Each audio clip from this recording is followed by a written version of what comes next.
le père Jean Longère. La rencontre que nous organisons ce soir a une double intention. D'une part, rendre hommage à cet immense chercheur qui a été et qui est toujours encore, en tout cas pour un moment, on l'espère, le père Longère. J'ai regardé tout à l'heure par curiosité savoir à quel moment il avait publié son premier livre. Et Michel Zinc, qui parlera du père Longère tout à l'heure, expliquait qu'il le connaissait depuis encore plus longtemps, mais j'ai découvert que c'est en 1983 que le père Longère avait publié un livre sur la prédication au Moyen Âge. Évidemment, l'année 83 est une année que je connais bien, donc ça ne nous rajeunit pas. Voilà. Et c'était non seulement pas son premier livre, mais c'était bien entendu pas sa dernière publication. Pardon. Donc les publications du Palangère sont extrêmement nombreuses. Et voilà, la deuxième intention de cette rencontre tient à l'année particulière qui vient de s'ouvrir. Le 8 décembre 2024, normalement, si tout va bien, si tout se passe bien, en tout cas, l'avancée du chantier le laisse entendre, la cathédrale Notre-Dame de Paris va de nouveau ouvrir au public et au culte catholique. Donc, quoi de mieux dans ce contexte que d'organiser une rencontre autour de la figure de Maurice de Sully, qui en fut à l'origine. Je dois à la vérité de dire que c'est grâce à Catherine Vincent que cette séance a lieu ce soir. Je vois beaucoup de livres passer, beaucoup de publications passer, mais les sermons de Maurice de Sully m'étaient, on va dire, un peu sortis de l'esprit. Et Catherine Vincent m'a proposé une fois à l'occasion d'une séance, me dit, ah, ça serait bien, on pourrait, est-ce que ça vous dirait qu'on organise une séance sur ce volume? D'abord parce que c'est Catherine qui l'a proposé, mais aussi parce que le sujet était très intéressant. Voilà, j'ai dit oui. Et donc, nous avons cette séance qui est organisée ce soir. J'ai prévu une façon de parler extrêmement peu, donc je vais simplement présenter euh, euh, tous les conférenciers, mais dire que je suis très heureux qu'on ait réussi à se réunir, et puis surtout que Michel Zinc ait accepté d'être présent parmi nous. Il a publié il n'y a pas très longtemps Quand l'Église parlait aux simples, et je crois que c'est directement lié à Maurice de Sully. Donc, d'abord à ma droite, Catherine Vincent, qui est professeure toujours à l'université Paris, non, émérite à l'université Paris-Nanterre, et qui est par contre toujours présidente de la Société d'histoire religieuse de la France. Voilà, vaillante présidente et qui vient régulièrement aux séances, qui nous fait l'amitié d'assister à ces rencontres et qui avait déjà participé l'année dernière, le temps passe vite, mais je crois que oui, c'est l'année dernière, à une rencontre que j'avais organisée sur Saint-Michel. Voilà, des spécialistes notamment, entre autres choses, du culte de Saint-Michel et de l'histoire religieuse au Moyen Âge. Tout à ma gauche, Pascal Bermond, qui a collaboré, on peut dire, à l'édition du volume, coédité. Voilà, si c'est, il faut rendre à tout seigneur tout honneur, hein, c'est le père Longère, mais aussi Pascal Bermond, donc, qui a coédité ce livre. Et vous êtes chercheuse au CNRS, c'est bien ça? Voilà. Et vous êtes spécialisée sur l'histoire et la philosophie du Moyen Âge. Et je crois, si j'ai bien vu, 12e, 13e siècle? 14e siècle. Voilà. Et quant à Michel Zinc, je me demandé s'il fallait vous présenter, mais alors vous êtes professeur au Collège de France. Bah oui, émérite. Voilà, émérite.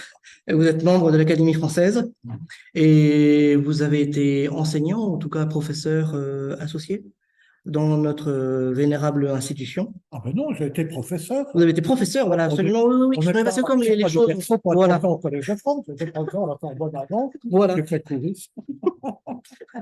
Voilà, ouais, parce que comme les fiches de la Sorbonne ne sont pas forcément toujours très bien faites, je me suis dit, est-ce que j'ai bien noté ou est-ce que, voilà. Je suis aussi membre de l'Académie des Instructions et Belles-Lettres depuis beaucoup plus longtemps que la française. Ah, Depuis absolument, voilà. 24 ans, j'en étais secrétaire perpétuel. Et pour le sujet de ce soir, c'est plus glorieux que l'Académie française. Comme disait Philippe Contamine, l'histoire, comme on l'a fait à l'Académie française. C'était pas comme on l'écrit à l'Académie française. C'était pas un compliment. Merci pour ces précisions. Voilà, donc chacun d'entre eux va intervenir l'un à la suite voilà, chacun va intervenir. Donc d'abord, ce sera Pascal Bermond, ensuite Catherine Vincent, et enfin Michel Zinc. Voilà. Et normalement, donc ça doit durer à peu près 1 heure.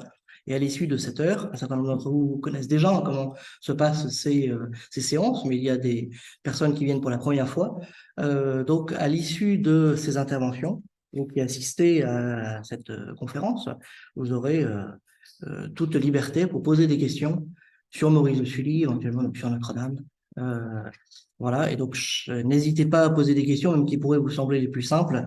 Les conférenciers sont là pour vous répondre. Ils sont à votre entière disposition et le feront avec plaisir. Voilà. Pascal Bermond, si vous voulez bien. Oui, écoutez, c'est quand même plus simple. C'est plus simple que celui ou celle qui parle. Voilà, ben, mettez-le sur mon exemplaire. Ben, il s'appelle Robert. Du coup, votre exemplaire. Ah oui, d'accord.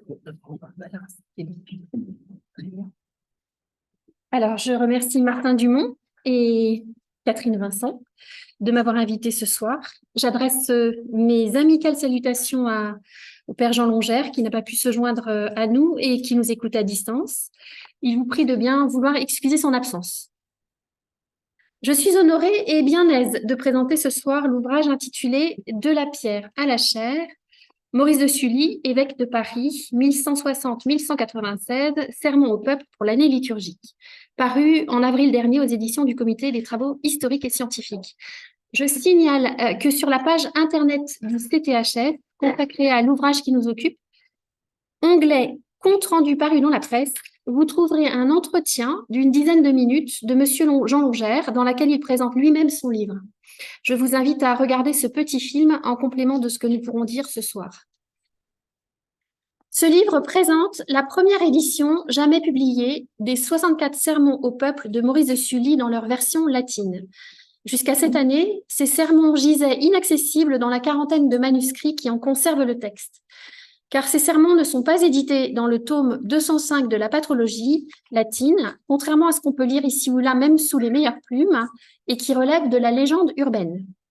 Dans le recueil que nous présentons ce soir, les sermons latins de Maurice de Sully sont accompagnés d'une traduction en français courant destinée à en faciliter l'accès.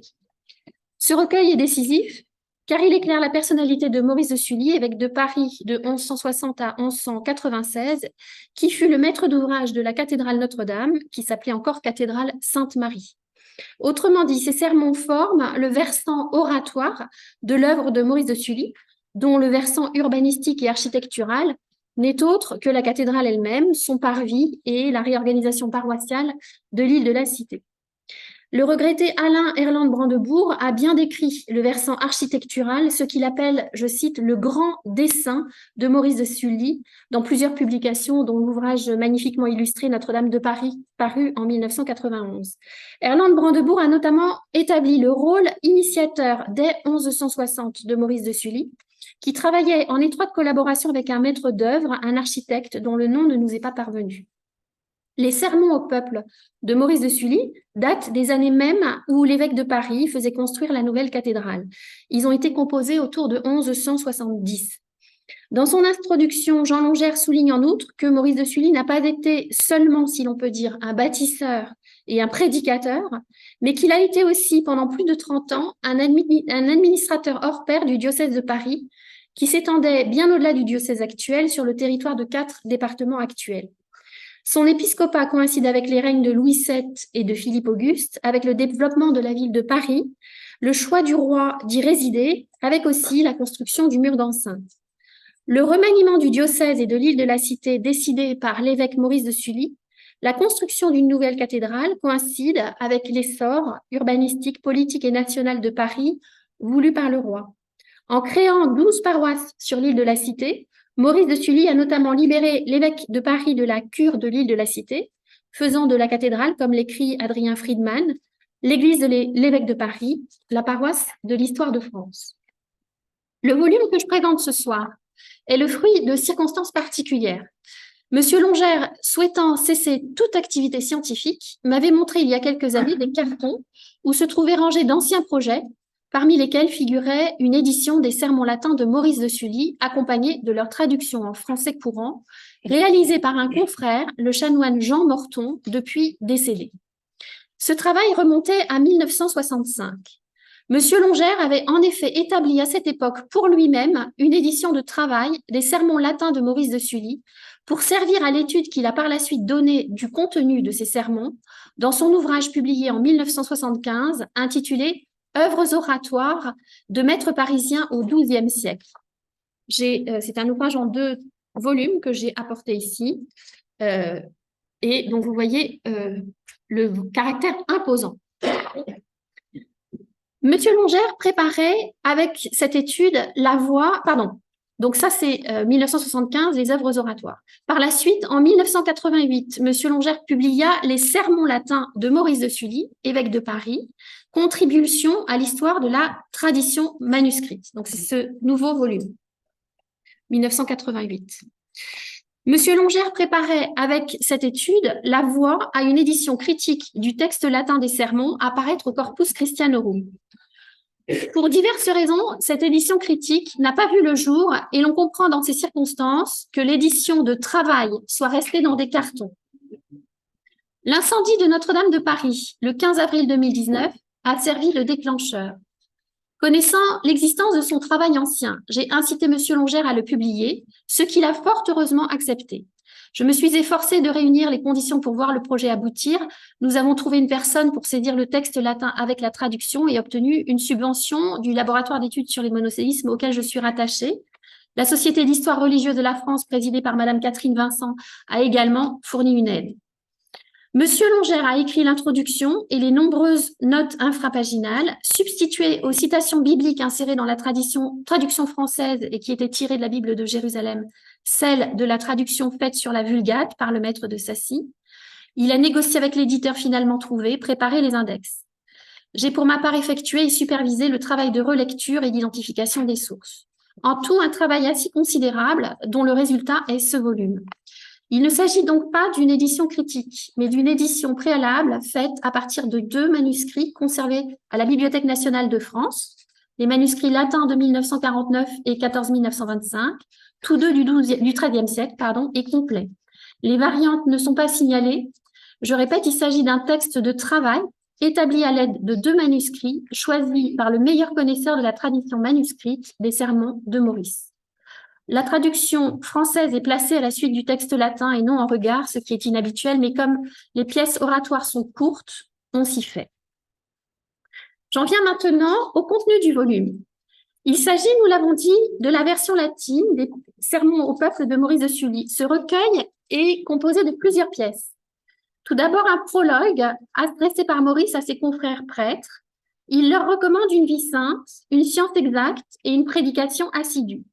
La partie sur la vie sainte emprunte 2 longs passages à Grégoire le Grand, règles pastorales et dialogues.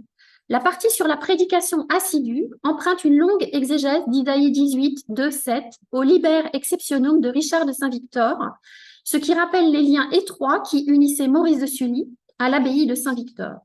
Ce prologue se termine ainsi, je cite. Maurice s'adresse aux prêtres de son diocèse. « Si l'un d'entre vous a besoin de cette science qui concerne l'instruction des laïcs, qu'il lise ce qui suit, et il trouvera. Nous vous avons écrit de très courts sermons à donner les dimanches et fêtes. Si vous voulez les lire, vous y trouverez beaucoup de choses nécessaires pour cet office pastoral. » Autrement dit, Maurice de Sully a composé pour les prêtres de son diocèse un recueil de sermons modèles adressés aux laïcs, homélières destinées à aider ces prêtres dans leur travail de prédication. La deuxième pièce du recueil est un bref commentaire du symbole des apôtres et elle est suivie par un bref commentaire du Notre Père, entièrement emprunté par Maurice au Liber Exceptionum de Richard de Saint-Victor. Il ne faut pas s'étonner de voir figurer en tête d'un recueil destiné à aider les prêtres dans leur activité de prédication des explications du Credo et du Notre Père. Ce sont les prières fondamentales du chrétien. Monsieur Longère fait remarquer que ce n'est que plus tard, à partir du successeur de Maurice de Sully, l'évêque Eudes, dans ses statuts synodaux de 1206, que le Je vous salue Marie entra dans la courte liste des prières à connaître par cœur. Cette mention du Je vous salue Marie témoigne du développement du culte marial sur une génération. Après les pièces liminaires que je viens de mentionner, le recueil de Maurice de Sully continue avec un ensemble de 64 sermons pour les dimanches et fêtes, articulés en 3 livres. Les 2 premiers livres couvrent en 52 sermons l'année liturgique, depuis la fête de la circoncision du Seigneur, le 1er janvier, jusqu'à Noël. Cette disposition est inhabituelle, puisque l'année liturgique commence le 1er dimanche de l'Avent. Jean Longère y voit la volonté d'inscrire le recueil dans le cycle de l'enfance du Christ. Il m'a par ailleurs affirmé qu'il n'a jamais vu un recueil, un homéliaire présenté en commençant avec la circoncision du Seigneur le 1er janvier et se terminant avec la nativité. C'est tout à fait inhabituel. Alors pour ma part, je me demande si le fait d'ouvrir le recueil avec la circoncision, qui dans le récit de Luc est continu avec la présentation au temple, ne fait pas référence de manière voulue à la cathédrale, ce temple nouveau. La 3e partie du recueil est un sanctoral. Après un bref prologue, il contient 12 sermons pour les fêtes particulières, la Trinité, la dédicace, la Toussaint, pour le commun des apôtres, etc. Ce recueil a eu beaucoup de succès pendant une 50aine d'années, jusque vers 1230, où la concurrence des ordres mendiants a fini par éclipser l'homéliaire de Maurice de Sully, du moins dans sa version latine. Car l'homéliaire a été très tôt traduit, partiellement du moins, et adapté dans les anciens dialectes français. Ces traductions sont anciennes, à tel point que l'on a pu se demander si elles n'étaient pas antérieures au recueil latin. Elles sont nombreuses, elles font figure de monuments de l'ancienne langue française, elles ont été étudiées à part par des romanistes à qui la publication de ce recueil en latin rendra d'indéniables services en leur permettant de comparer leur version avec la version latine. Elles témoignent de l'appropriation de cette homéliaire par les prédicateurs auxquels il était destiné. J'espère que M. Zinc va nous parler de ces versions tout à l'heure. J'en viens au contenu et au style de ces sermons. C'est une prédication simple, destinée aux laïcs qui n'ont pas de formation théologique. Attention, ceci ne veut pas dire que ces laïcs ne connaissent pas la Bible, n'y ont pas accès ou ne doivent pas y avoir accès. On lit souvent que Luther et la Réforme ont protesté contre une prétendue interdiction faite aux laïcs de lire la Bible. Or, si vous regardez l'homéliaire de Maurice de Sully, vous constatez que le contenu de ces sermons au peuple est d'abord biblique. Il cite l'évangile du jour, ce que l'on appelle la péricope évangélique, le ou les versets du jour, puis il paraphrase l'épisode évangélique en le reprenant et expliquant brièvement. Il ajoute à ce fond biblique d'autres citations tirées d'autres textes, bibliques principalement. L'index des citations bibliques qui se trouve en fin de volume contient des centaines de citations tirées aussi bien de l'Ancien que du Nouveau Testament. Je vous renvoie à ce sujet à l'entretien vidéo de M. Longère que j'ai mentionné tout à l'heure, dans laquelle il donne des statistiques précises. Dans ces sermons, qui sont volontairement très courts, la Bible fait l'objet d'une interprétation surtout morale, tropologique, comme on dit. Dans le sermon du 2e dimanche après l'Épiphanie, par exemple, l'évangile est celui de la guérison d'un lépreux. Maurice de Sully interprète immédiatement « La lèpre signifie les péchés, le lépreux, le pécheur ». Et il donne des listes de différents péchés qui sont comme autant de maladies dont il faut demander la guérison. Monsieur Longère fait remarquer qu'il existe une multiplicité de listes de vertus et de vices dans ces sermons, dans tout l'homéliaire, qui ne se recoupent pas toujours. Il faudrait, selon lui, mettre en relation ces listes avec le décor vitré et sculpté de la cathédrale, où vices et vertus ont été plusieurs fois représentés. Dans le sermon du 3e dimanche après l'Épiphanie, page 102-103, la démarche est différente. Il s'agit de l'épisode de la tempête apaisée. Il s'éleva une si grande tempête que la barque était couverte de flots. On ne peut s'empêcher de songer que ce texte de Maurice de Sully appartient à la préhistoire de la devise de Paris, Fluctuat nec mergitur. Maurice invite cette fois-ci son auditoire à chercher la signification non pas morale, mais spirituelle de l'Évangile. Il parle même de la signification mystique, spirituelle et mystique, qui veut dire cachée. Et alors il explique, la mer signifie le monde présent, la barque, c'est la Sainte Église. Et Maurice, dans ce sermon très intéressant, cite une exclamation que les apôtres apeurés auraient prononcée, « Seigneur, sauvez-nous, nous périssons ». Il en fait une oraison jaculatoire qu'il recommande d'utiliser lorsque les circonstances s'y prêtent, c'est-à-dire dans les tribulations et les épreuves. Dans un paragraphe remarquable, que je vais peut-être vous lire un petit peu, il énumère plusieurs sortes de périls. Les périls de la tentation et du vice. Quand on y est, il faut dire « Seigneur, sauvez-nous, nous périssons ». Les violences politiques commises par les princes et par les rois. Là encore, « Seigneur, sauvez-nous, nous périssons ». Les périls de la tentation, les calamités naturelles, épidémies, catastrophes climatiques, etc. Il énumère donc successivement le mal moral, individuel, le mal historique, politique, la violence illégitime d'État et le mal naturel. Pour finir, il affirme sa confiance dans le Christ. Lui qui sauve son peuple de ses péchés, c'est une citation, nous sauvera de la faute, c'est-à-dire le mal imputable, nous sauvera de la peine, c'est-à-dire le mal non imputable, conséquence du péché. Alors, je vous lis un tout petit peu un tout petit extrait de ce paragraphe.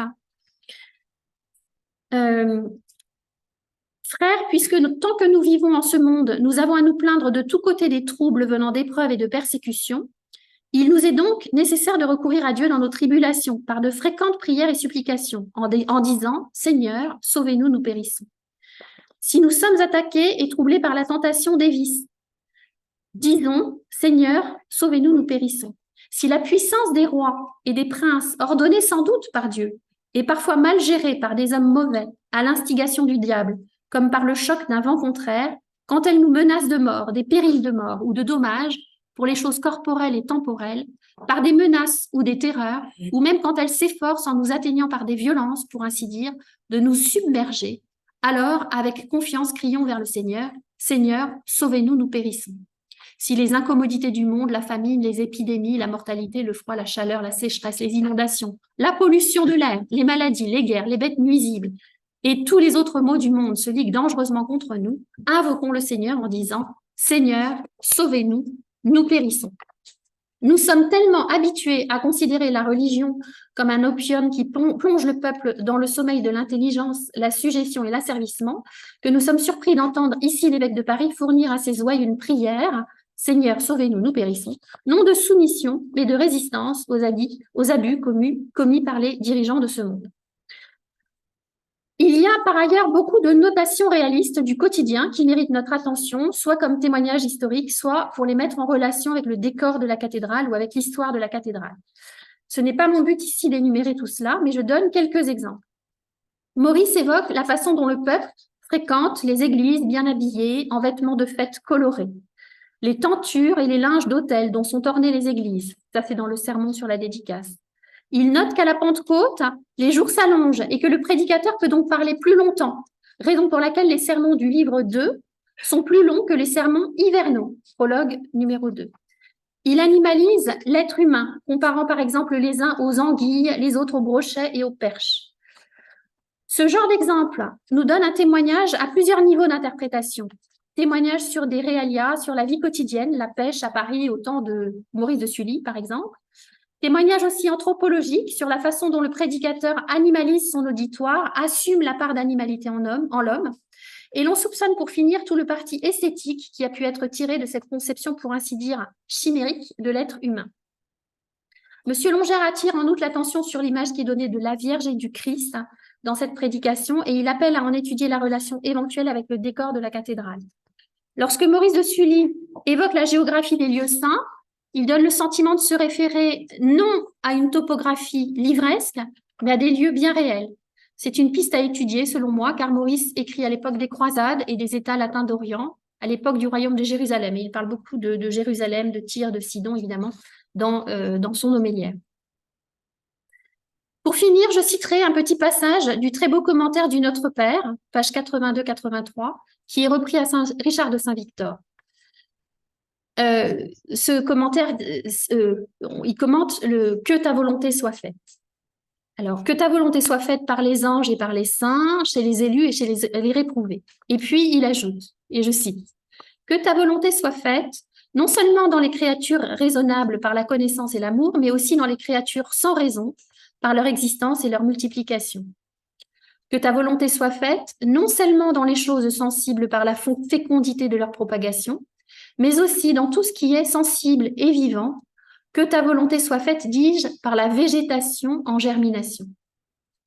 Que ta volonté soit faite, non seulement dans tout ce qui vit, mais aussi en tout ce qui subsiste selon ton bon plaisir. » Il énumère donc, fin de citation, il énumère donc les élus au ciel, le règne des êtres raisonnables auxquels appartiennent les humains, puis successivement les règnes animal, végétal et même minéral. Devant cette évocation de la végétation en germination, comment ne pas penser au naturalisme qui marque l'art, notamment des chapiteaux autour de 1200 à Paris? Comment ne pas penser enfin, en écoutant cette allusion discrète au règne minéral, que ta volonté soit faite, non seulement dans tout ce qui vit, mais aussi en tout ce qui subsiste selon ton bon plaisir, à l'édifice cathédral lui-même. Je m'arrête ici, il y a bien sûr beaucoup d'autres choses à dire, et j'espère que ce bref exposé vous donnera le goût de découvrir par vous-même l'homélière de Maurice de Sully.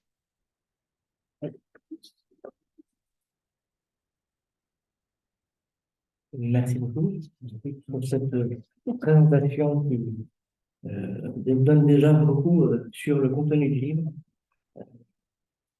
J'ai été intéressé notamment parce que vous dites parce que vous relevez sur la longueur des homélies en fonction du temps, plus court en hiver et plus long à partir du moment où le jour se prolonge.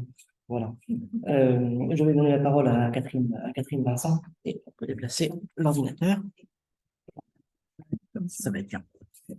Et là, je pense que le micro est bon, là, je sais pas. Je crois non. Vous pensez que oui, ça devrait aller. Ben, alors, je voudrais, regardez l'œil sur la montre. Je voudrais m'associer aux remerciements qui ont été adressés par Pascal Bermond à Martin Dumont d'avoir donc accepté d'organiser cette séance. Il vous a dénoncé la coupable, donc en ma personne. Effectivement, j'avais eu connaissance, comme Martin l'a rappelé aussi et Pascal y a fait allusion, j'avais eu connaissance de ce manuscrit par le père Longère qui m'a téléphoné un jour un peu en quête d'éditeur, une fois le long travail de préparation auquel vous avez fait allusion, en partie, enfin quasiment achevé. Et il pensait donc à cette chère Société d'histoire religieuse de la France que j'ai l'honneur de présider depuis un certain nombre d'années maintenant. Et donc j'ai présenté avec beaucoup de chaleur, j'ai essayé de conviction ce volume pour notre collection.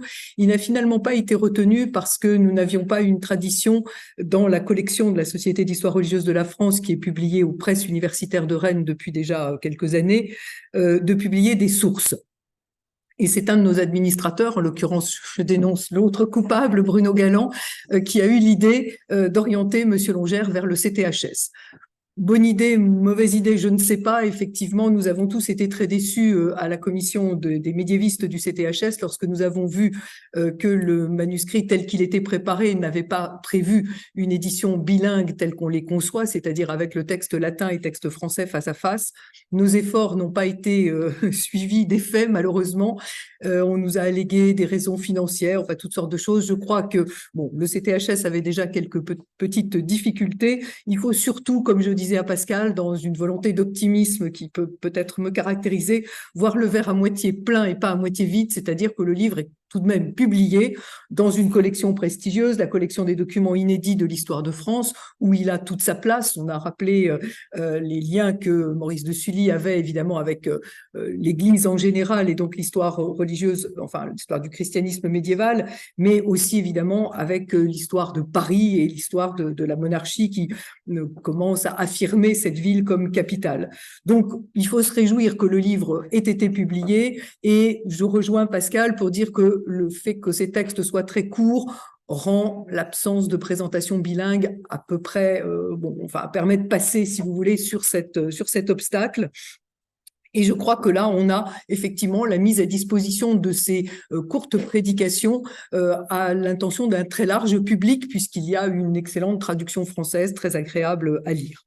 Donc, je suis très contente, et la Société d'histoire religieuse de la France a fini tout de même par soutenir de quelques deniers la publication de ce livre. C'est pourquoi je me suis attachée après à essayer d'en faire la promotion, et que j'ai suggéré à Martin cette séance, sachant que nous étions là aussi en prise avec l'actualité sur Notre-Dame de Paris, bien évidemment.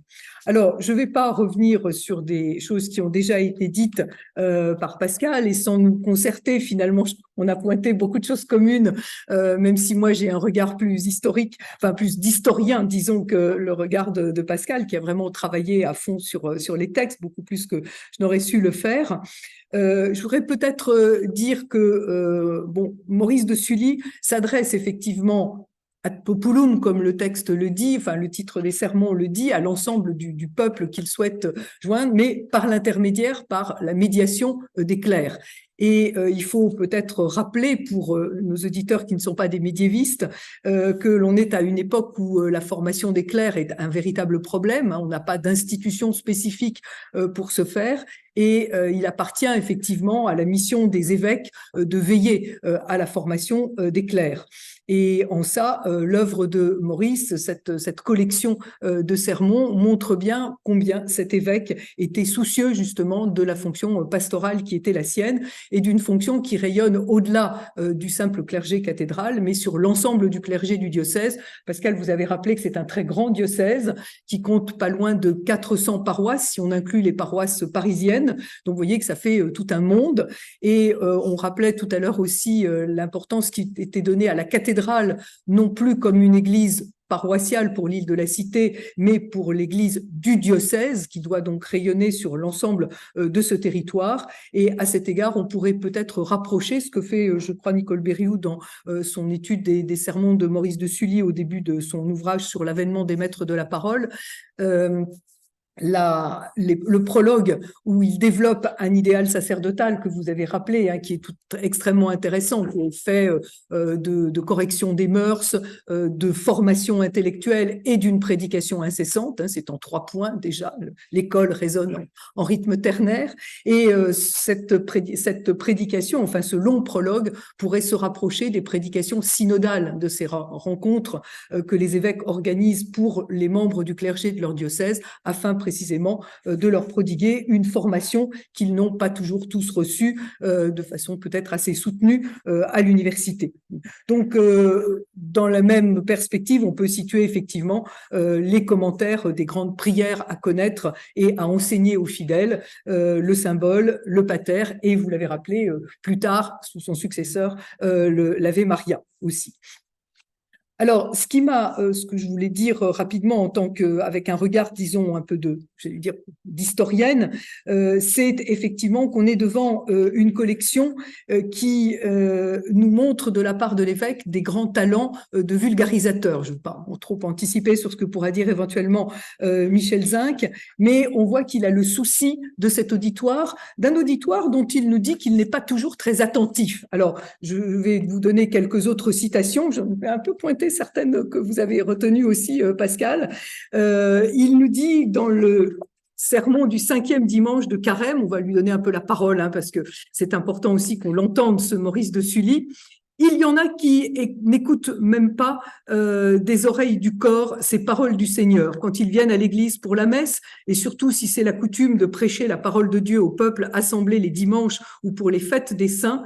Quand alors commence la parole de sainte doctrine et d'exhortation, on les voit aussitôt, ces gens, tous livrés aux convoitises charnelles, tout occupés du souci de leurs affaires. Ils méprisent ce qui est dit avec un dédain superbe, ils osent faire des reproches et vont jusqu'à contredire contredire parfois pour supprimer la parole. En gros, couper la parole au prédicateur. Donc, vous voyez, pour, j'allais dire, consonner avec ce qu'a dit Pascal sur les fidèles du Moyen-Âge, ce n'était pas forcément ces petites ouailles bien dociles qu'on veut bien nous présenter, ou en tout cas terrorisés par les prédicateurs. Ils avaient aussi leur force de répartie. Et on sent que donc Maurice de Sully veut être écouté, et pour ça, il a compris qu'il y a un élément important, c'est qu'il faut être concis. Vous avez insisté sur la brièveté des sermons, il l'assume pleinement, et moi aussi j'avais noté cette adaptation au contexte météorologique ou climatique, enfin, je ne sais pas comment dire. L'hiver, on prêche de façon très courte parce qu'il fait froid et les gens ont envie de rentrer chez eux. L'été, on peut se permettre d'être un tout petit peu plus long. Alors, autre volonté de cet excellent vulgarisateur qui a été Maurice, tout en étant un pur produit de l'école. Bon, on l'a dit, on a parlé de sa maîtrise de l'exégèse et de sa connaissance des autorités, donc je ne vais pas y revenir. Il est bon vulgarisateur aussi et il a le souci de faire comprendre ces cérémonies. Vous avez rappelé le sermon à un moment de la dédicace, qui est un très beau sermon où il commente finalement cette liturgie. Il le fait aussi, par exemple, je prends deux petits exemples, mais il y en aurait d'autres, pour la procession des rogations, dont il raconte un peu la genèse et il nous explique pourquoi elle a été fondée par sa mère. Donc, vous voyez, il n'y a pas cette idée finalement de tenir les fidèles dans un contexte finalement d'ignorance de ces cérémonies qui seraient liées, ou enfin qui se dérouleraient dans un secret jalousement gardé. Il s'appuie aussi, toujours en bon vulgarisateur, sur l'expérience quotidienne de ses fidèles, Pascal l'a dit, et je dirais qu'on sent qu'il ne veut pas s'embarrasser de préoccupations trop théoriques, trop théologiques. Il considère que c'est peut-être pas trop l'affaire de l'auditoire auquel il s'adresse. Il le fera, ou il l'a fait avant d'être évêque dans d'autres circonstances. Ça ne veut pas dire qu'il ne maîtrise pas ces questions. D'ailleurs, il sait vulgariser, par exemple, nous dit le père Longère, la christologie de l'école de Laon, donc ça prouve qu'il la connaît, si vous voulez. On est bon vulgarisateur quand on maîtrise déjà beaucoup de choses. Et donc, on voit par exemple qu'effectivement, il donne un commentaire extrêmement bref du symbole, beaucoup plus bref proportionnellement, même si ça n'est pas directement le sien, puisqu'il l'a emprunté à Richard de Saint-Victor, que le commentaire du pater. Donc, vous voyez, il sait, j'allais dire, un peu adapter les efforts. Il insiste beaucoup aussi, au titre de l'expérience quotidienne, sur le nettoyage intérieur, cette invitation à la conversion, à la purification. Il le fait dans les sermons de l'Avent, il le fait aussi pour la dédicace, par exemple. Je reviens sur ce sermon, vous aurez compris que je l'aime bien, mais M. Longère, il fait longuement allusion aussi dans son interview du CTHS, où il explique que quand on va célébrer l'anniversaire de la consécration de l'Église, on s'emploie à la nettoyer et que l'auditoire et tous les fidèles qui participent finalement à cette cérémonie doivent faire de même et se nettoyer aussi intérieurement. Donc il y a toujours cette lecture à la fois morale et spirituelle aussi des cérémonies les plus concrètes. Et alors, autre élément qu'on peut mettre à l'actif d'un bon vulgarisateur ou d'un bon pédagogue, Maurice répète souvent les choses. Ça m'a frappé en le lisant. Il répète effectivement la nécessité de lutter contre un certain nombre de vices, de tentations, de péchés. L'orgueil, l'avarice aussi reviennent assez souvent. Il invite de façon récurrente à la conversion, à la pratique des œuvres de miséricorde et à l'ensemble, j'allais dire, des bonnes œuvres, l'aumône, l'hospitalité, les pèlerinages. Donc on a, je reprends là aussi une formule du père Longère que j'ai trouvée très percutante.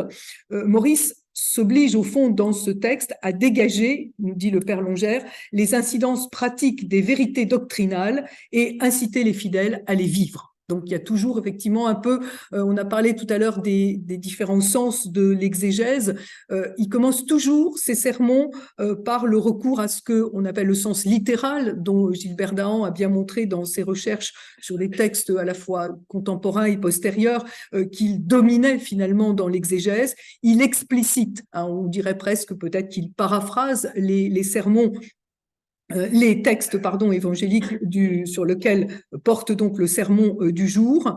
Et ensuite, il développe aussi beaucoup, effectivement, ce sens moral, parfois un sens plus eschatologique et aussi plus spirituel, en utilisant aussi beaucoup des allégories. Pascal en a cité une, mais le Père Longère attire aussi l'attention sur l'allégorie de la parabole du bon samaritain. Je crois que je l'avais noté là, si je vous la retrouve. Samaritain, le voilà. Non, c'est bon. Ou par exemple, là, il détaille chaque élément du récit. Et nous disons que la Jérusalem, c'est la contemplation céleste. Jéricho, c'est la misère du monde. Cet homme, c'est la nature humaine. La descente de la route, c'est le consentement au péché. Les brigands, ce sont les démons. Les vêtements, c'est l'immortalité de l'innocence. Le dépouillement des vêtements, c'est l'enlèvement des vertus. Les blessures, ce sont les vices. L'ignorance du bien et la convoitise du mal. Et donc, les vices, l'ignorance du bien et la convoitise du mal.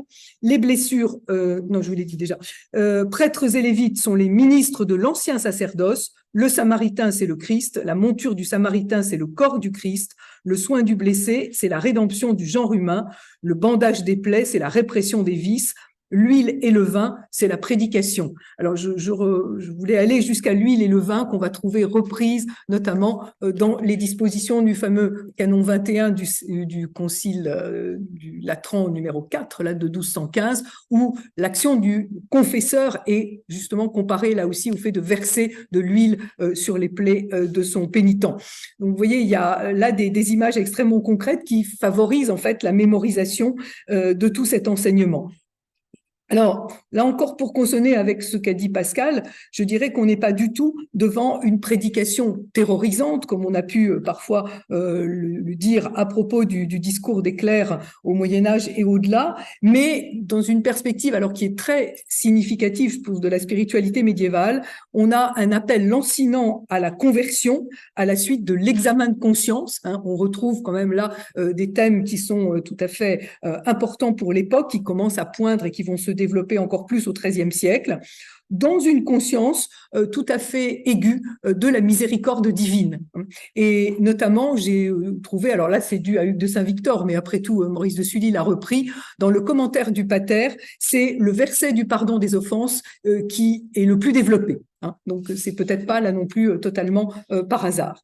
Donc, on trouve dans cette prédication, m'a-t-il semblé, un bon reflet de la pastorale aux laïcs qui commence à se construire au XIIe siècle, qui sera encore plus développée au XIIIe avec la prédication des ordres mendiants. On le voit notamment dans la place qui est donnée par Maurice de Sully à un certain nombre de sacrements. Alors, j'ai fait déjà un tout petit peu allusion à la confession. Il insiste beaucoup sur la confession individuelle dans un sermon qui est un des derniers, un sermon, le sermon de la, attendez, confession, voilà, de la fête des bienheureux Pierre et Paul. Il met en garde les fidèles contre une trop grande tranquillité d'esprit. Il y en a peut-être quelques-uns, ou plutôt beaucoup, à l'intérieur de l'Église, qui croient avoir été absous de leurs péchés parce qu'ils ont été présents avec les autres à l'absolution générale qui a lieu au début du temps du jeûne, donc au début du carême, ou à celle du jeudi saint. Mais à l'intérieur, il y en a qui restent cependant gravement liés par leurs péchés. Il ne faut pas croire que sont absous ceux qui refusent de se confesser ou bien qui reconnaissent leurs péchés de bouche mais ne veulent pas les abandonner en vivant bien. Donc vous voyez, il y a vraiment une parole très exigeante à propos de la confession et où l'on voit déjà bien présent cet appel à la confession individuelle auriculaire qui sera encore plus développé dans la prédication du XIIIe siècle. Autre chose aussi qui est intéressante, c'est un tout petit détail là, mais dans le sermon dans lequel Maurice de Sully commente l'évangile des noces de Cana, il utilise, alors soyons prudents peut-être sur le terme, il utilise pour qualifier le mariage le terme de sacrement, et nous savons, je crois que c'est quand même important dans la pastorale de l'époque. Bon, peut-être pourra-t-on discuter et en disant qu'encore au XIIe siècle, le terme de sacramentum a un sens plus large que celui qu'on lui donnera ensuite, mais on voit quand même là reconnaître par l'évêque de Paris la pleine dignité à l'union de l'homme et de la femme qui est au fond dans l'organisation, si vous voulez, de l'anthropologie de l'époque, hein, et notamment promue par la réforme de l'Église, le pendant de l'équivalent de l'ordre. Hein, on est ou clerc ou laïc. Et donc, il faut bien que les laïcs aient quand même une véritable et pleine reconnaissance par l'Église de leur statut. Je mettrai aussi dans le contexte de cette pastorale de l'époque des 12e, 13e siècles, quelque chose qui pourrait paraître peut-être un peu étonnant, le sermon de Pâques du recueil de Maurice de Sully, met beaucoup plus l'accent sur la question de la communion pascale, à laquelle les fidèles sont invités, que sur un commentaire autour de l'événement de la résurrection. Et il en profite pour faire une véritable, là aussi, pédagogie de la pratique de ce sacrement, dont je vous donne quelques éléments rapides. Il explique notamment que ce sacrement ne doit pas être reçu par ceux qui ne sont pas, je le cite encore, confessés, en regrettant leur perversité. À cela, nous conseillons ou de se repentir en confessant leurs péchés ou de ne pas oser recevoir le redoutable sacrement.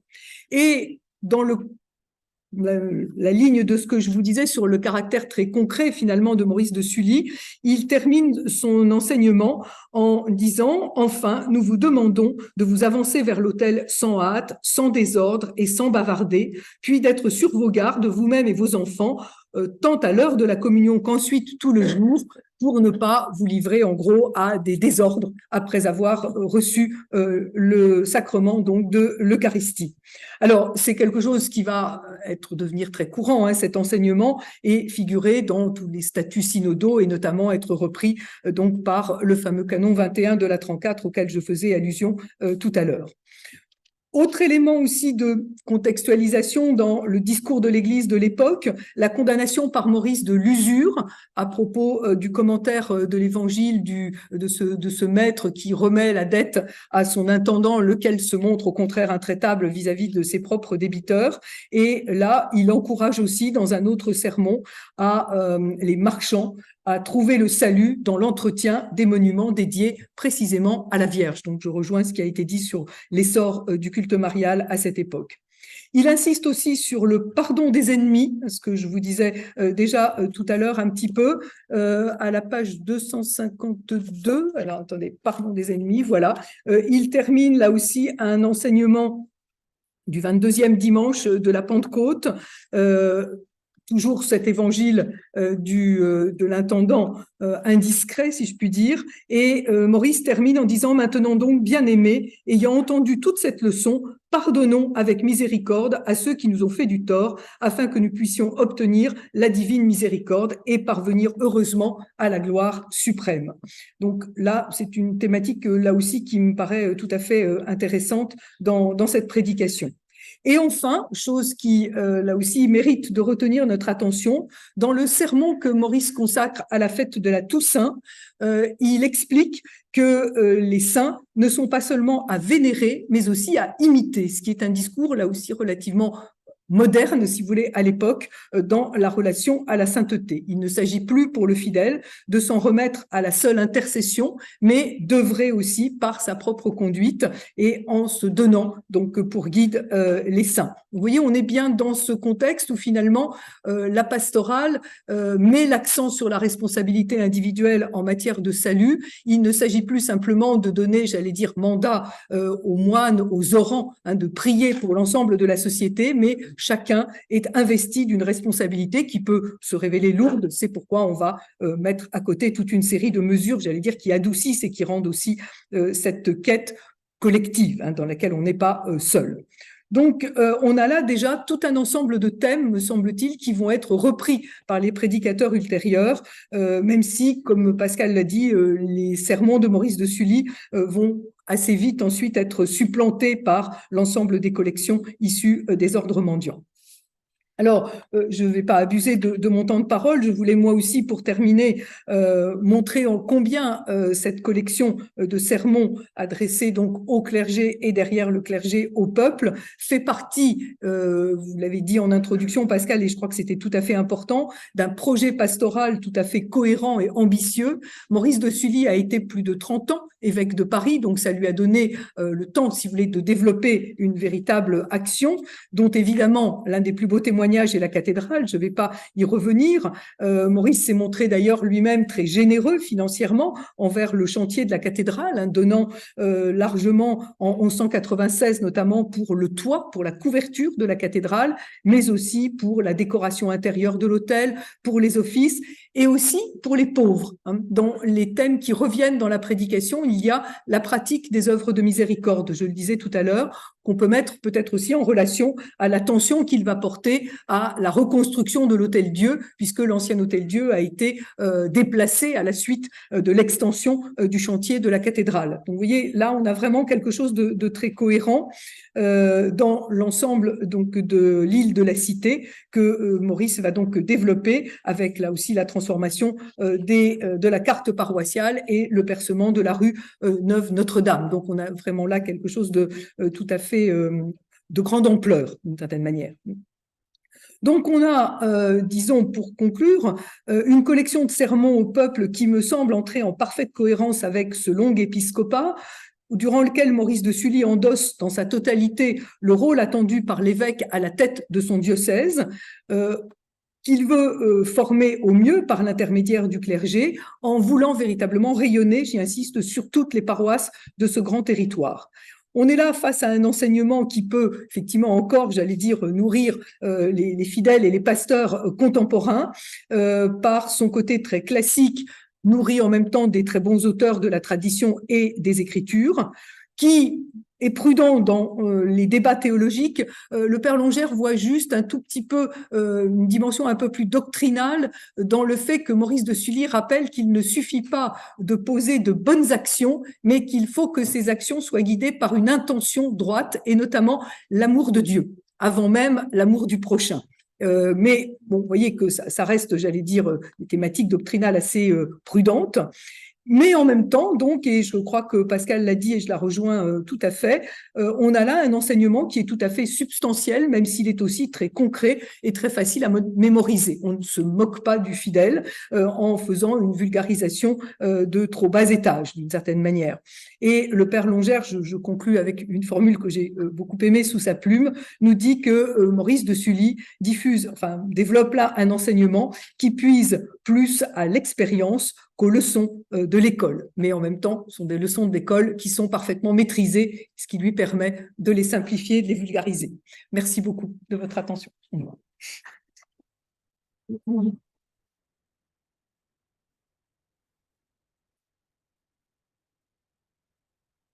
beaucoup, Catherine.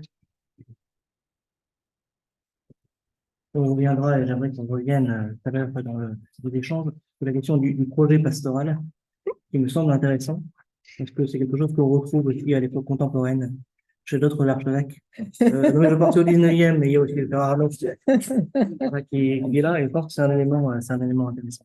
Tout à fait. Alors maintenant, Michel Zinc. Oui, mais Monsieur le Président, vous avez dit que la séance durait 1 heure et il est 7h moins 4, donc j'ai 4 minutes. Ah non, mais après, il y a des questions. Donc, Ah ben oui, mais justement, s'il faut attendre pour les questions, faut pas que la séance, il ne faut pas qu'on parle plus d'1 heure, en tout. C'est que j'ai trop parlé au début. Mais non, non, pas du tout. Mais alors, c'est pas, je n'ai rien à dire. Je dois dire que je voulais absolument venir à cette séance par admiration et par amitié pour le Père Longère, que je connais depuis un peu plus, et que j'admire depuis un peu plus de 50 ans, depuis l'année universitaire 72-73 à peu près, où je voyais ce jeune prêtre, il était plus âgé que moi, mais enfin je voyais bien que c'était un jeune prêtre quand même, qui si sérieux, au manuscrit rue de Richelieu et à l'Arsenal où comme on était tous à la même table, on se voyait. Et puis j'ai fait sa connaissance grâce au chanoine Jean Fatillon dont nous étions l'un et l'autre les disciples, mais lui un bon disciple et moi un mauvais disciple, et, et nous travaillons dans des secteurs proches, mais enfin, moi dans le domaine des langues romanes, mais lui a toujours bien travaillé et moi mal. Et là, bon, j'ai toujours fait les choses superficiellement, etc., de sorte que j'ai toujours été culpabilisé par le père Longère, bien involontairement, le pauvre en fait de sa part. Et ce soir, plus encore, parce que comme je suis distrait, comme je dis, je voulais absolument venir, mais je n'avais pas fait attention, je n'avais pas vu qu'on comptait sur moi pour occuper une place. Je croyais être dans l'assistance à écouter ce qui se dirait, n'est-ce pas? Je me suis aperçu tout à l'heure que j'étais supposé dire quelques mots, donc je me sens assez ridicule et que je ne puis être que bref. Donc, je me suis occupé pour ma part, et mal encore une fois, de la version française des sermons de Maurice de Sully.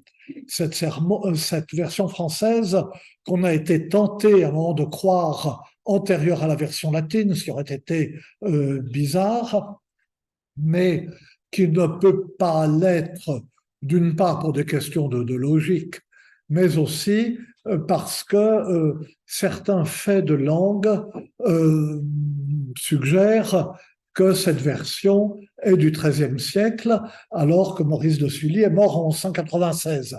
Maintenant, on peut toujours dire que les manuscrits, enfin, on peut toujours discuter, mais il est certain qu'elle est postérieure à la version latine.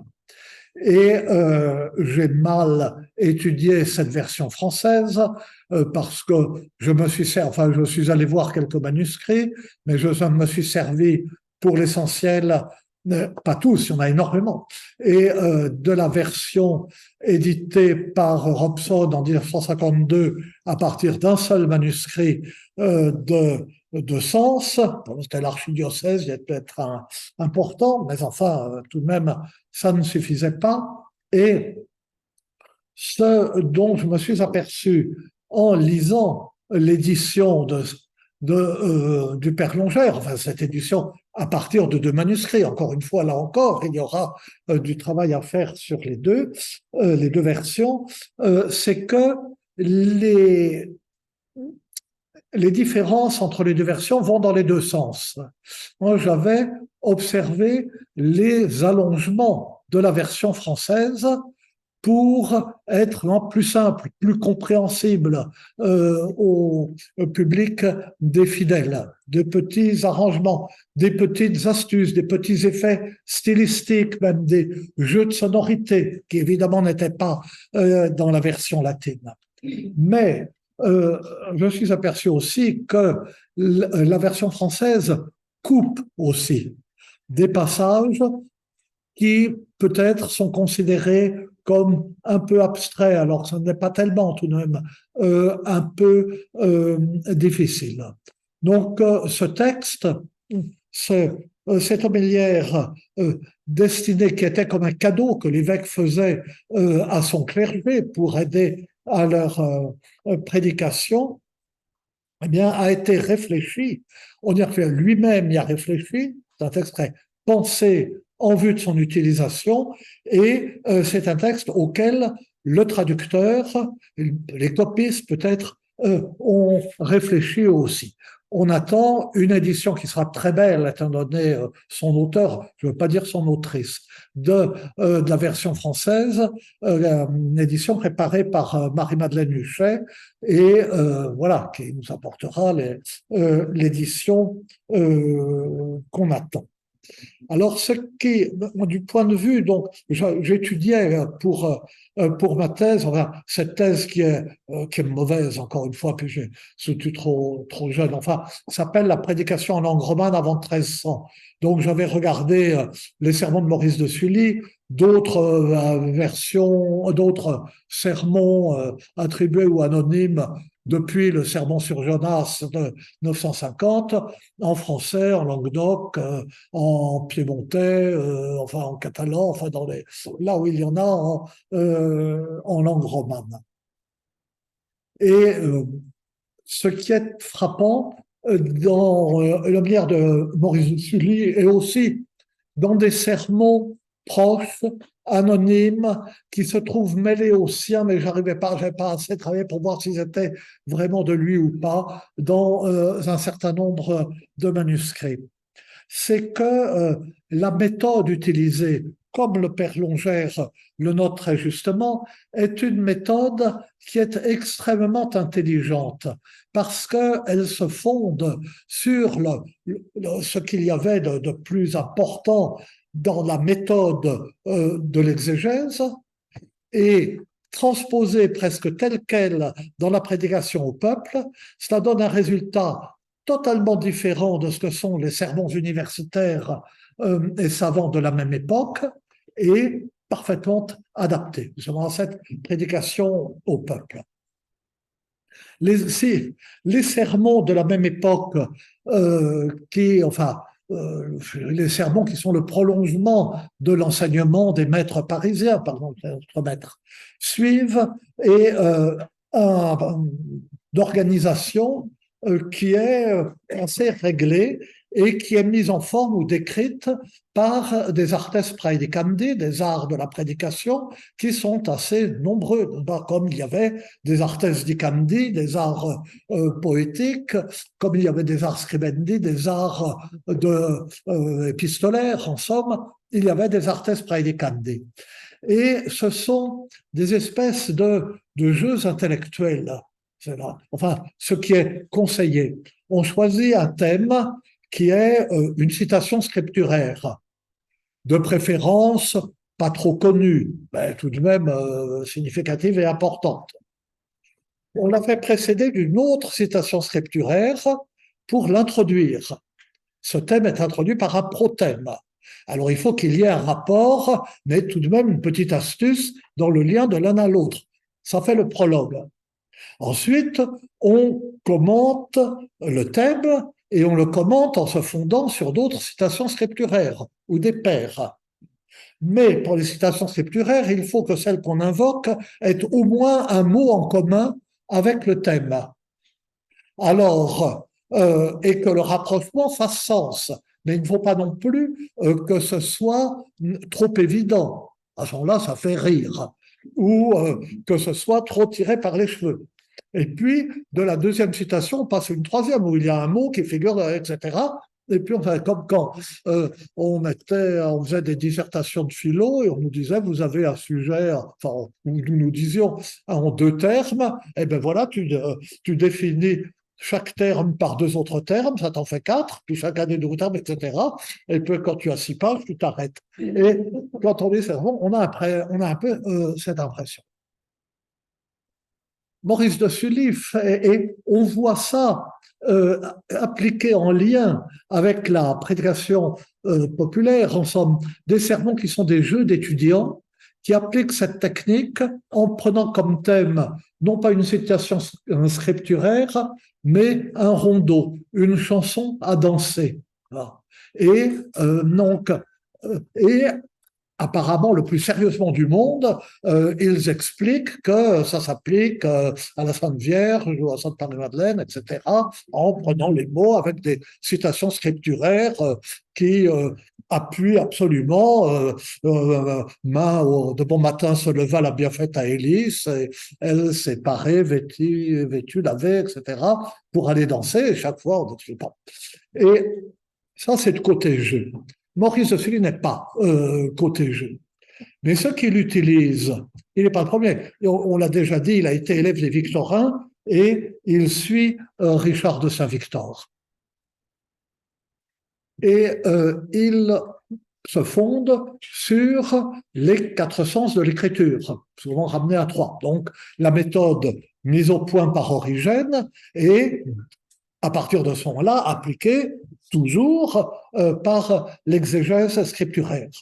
Donc, un sens littéral, qui est le sens historique, un sens allégorique, qui est un sens spirituel, un sens tropologique ou moral, et un sens eschatologique qui reprend ce qui a été dit côté spiritualité et côté morale, non plus du point de vue de la vie et du salut individuel de chaque chrétien, mais du point de vue des fins dernières et de l'humanité en marche vers le salut.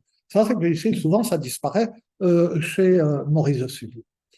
Cette méthode est appliquée de façon simple dans un ouvrage que visiblement Maurice de Sully connaissait très bien, qui est le Liber Exceptionum de Richard de Saint-Victor, qui est une sorte, alors pour des étudiants là, naturellement en latin, une sorte de manuel d'études bibliques avec, ou une anthologie, en somme, des extraits de la Bible et un commentaire qui chaque fois se fonde sur les 4 sens ou les 3 sens de l'écriture, mais toujours de façon extrêmement pédagogique. Et Maurice de Sully est amené à pratiquer cette méthode pour une raison évidente, c'est que quand on prêche au peuple, il faut qu'il comprenne. C'est pourquoi on lui prêche dans sa langue. Et c'est pourquoi c'était si important, mais ça revient en dernière ligne, Martin Dumont faisait allusion, prêcher aux simples gens un art médiéval, dès le concile de Tours en 814, il faut bien prêcher au peuple dans sa langue, il faut bien le convertir. Or, l'évangile était lu en latin, les textes du jour étaient lus en latin, le psalmodie en latin. Donc, les fidèles n'avaient pas compris.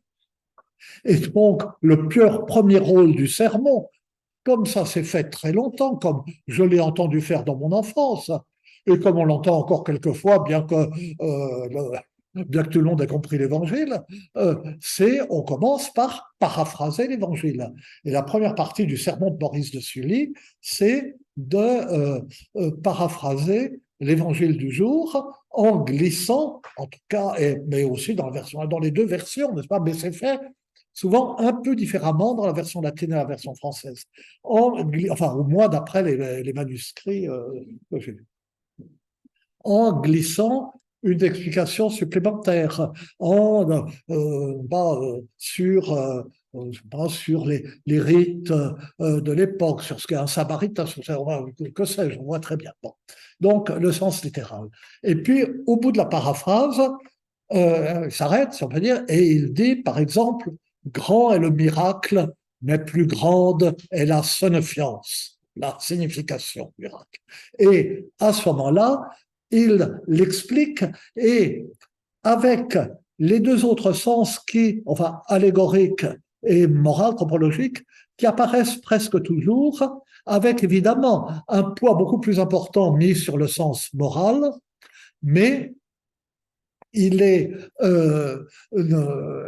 rare que le sens spirituel soit complètement passé sous silence ou qu'il ne soit pas récupéré à travers le sens moral. Par exemple, ce qu'on a dit sur l'insistance s'agissant des bonnes actions sur l'intention. Au regard de Dieu, au regard du prochain, et quelque chose qui est important parce que c'est au moment où la théologie de la pénitence se développe et cette morale, ce calcul des circonstances aggravantes ou atténuantes, comme nous dirions, cette considération, cette morale de l'intention, en somme, c'est quelque chose d'abélardien, en fait, dont on ne disait pas trop, mais qui intervient de plus en plus. Et alors, bon, je dis que je parlerai 4 minutes et il est 7h10. Et d'une part, les trouvailles qui sont je suis un misérable littéraire, les trouvailles littéraires dans la version française. Par exemple, dans le commentaire du Pater dont on a parlé, qui est effectivement, alors, qui vient de Richard, mais qui est vraiment très beau. À la fin, on a parlé de plusieurs, à la fin, délivre-nous du mal. Délivre-nous du mal, et là, je ne savais pas que je devrais parler, puisque mais j'ai en tête textuellement la version française qui ceci: délivre-nous du mal. De quel mal? De tout mot. Du mal qui vient du corps et du mal qui vient de l'âme, du mal qui est appelé péché et du mal qui est appelé peine. Et vous voyez, la phrase est très bien rythmée et vous remarquez le chiasme entre à la fin. Ou lorsque le sermon, enfin, où il dit oui que c'est le printemps, etc., bon, tout va bien. Une mise en garde contre les fêtes d'avril ou les fêtes de mai. On danse, on s'apprête à l'immoralité, naturellement. Mais il le dit avec quelques vers, enfin, il le dit, la version française a quelques vers, dit, enfin, je ne sais plus exactement, mais on voit les prés reverdir, le temps réchauffer, chauffer, l'agent plus belle vêtir, etc. Donc, il y a un petit quatrain. Et tout ça pour dire que c'est dangereux, car, dit-il, on va caroler, danser. Et la carole, dit-il, est couronne au diable. La carole est la couronne du diable. Et donc, on voit d'une version à l'autre les efforts du traducteur qui avait compris ce qu'il fallait faire et qui le faisait très bien. Ou, par exemple, on en a parlé aussi, je retiens ce que disait Pascal sur la raison pour laquelle il commencerait la circoncision, c'est très astucieux, ce qui est effectivement quelque chose que relève naturellement le Père Longère et qui est bizarre. À propos justement du début de l'année, enfin si elle est là, enfin bon, il parle des étrennes. Ils disent très bien, les étrennes, c'est une coutume païenne.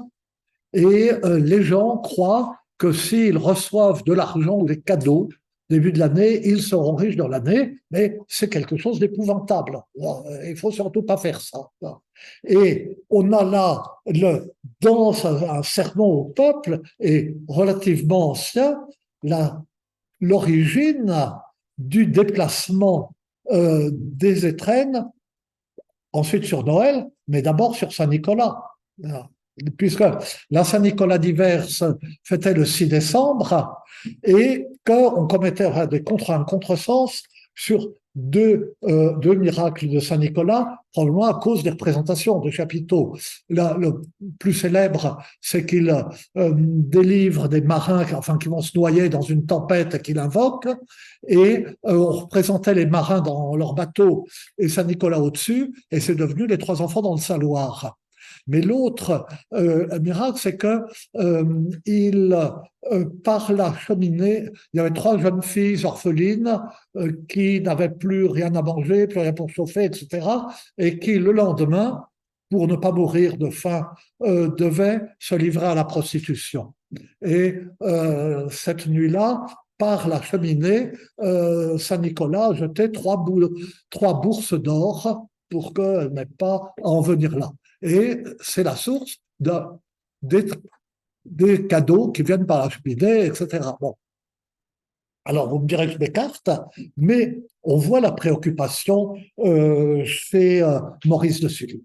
Et dernier point, j'arrête. Le Père Longère fait remarquer que la version latine a été assez vite supplantée par d'autres textes.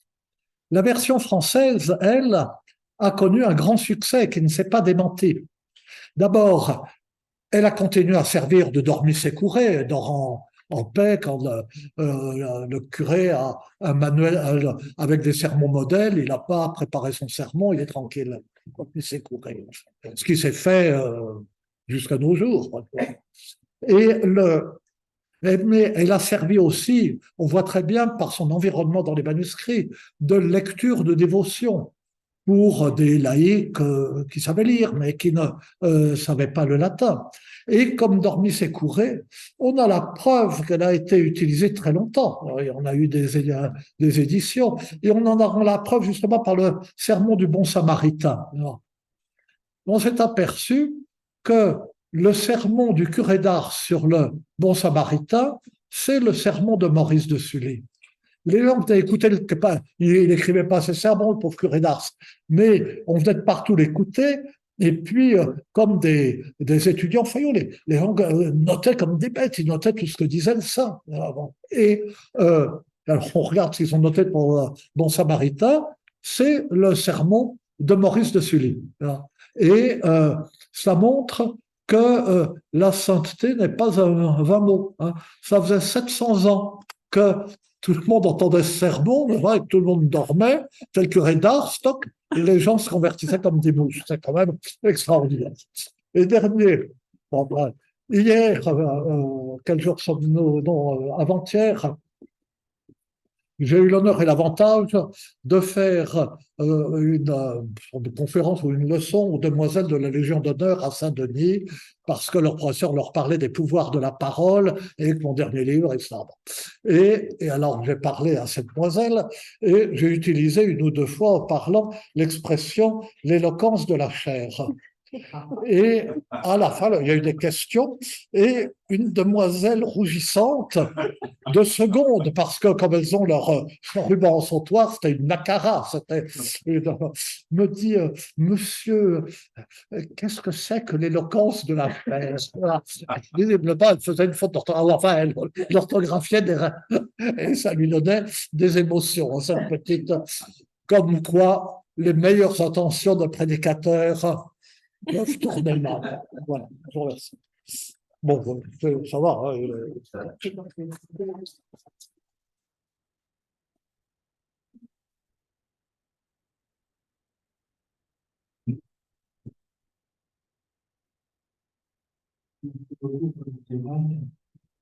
On nous prête,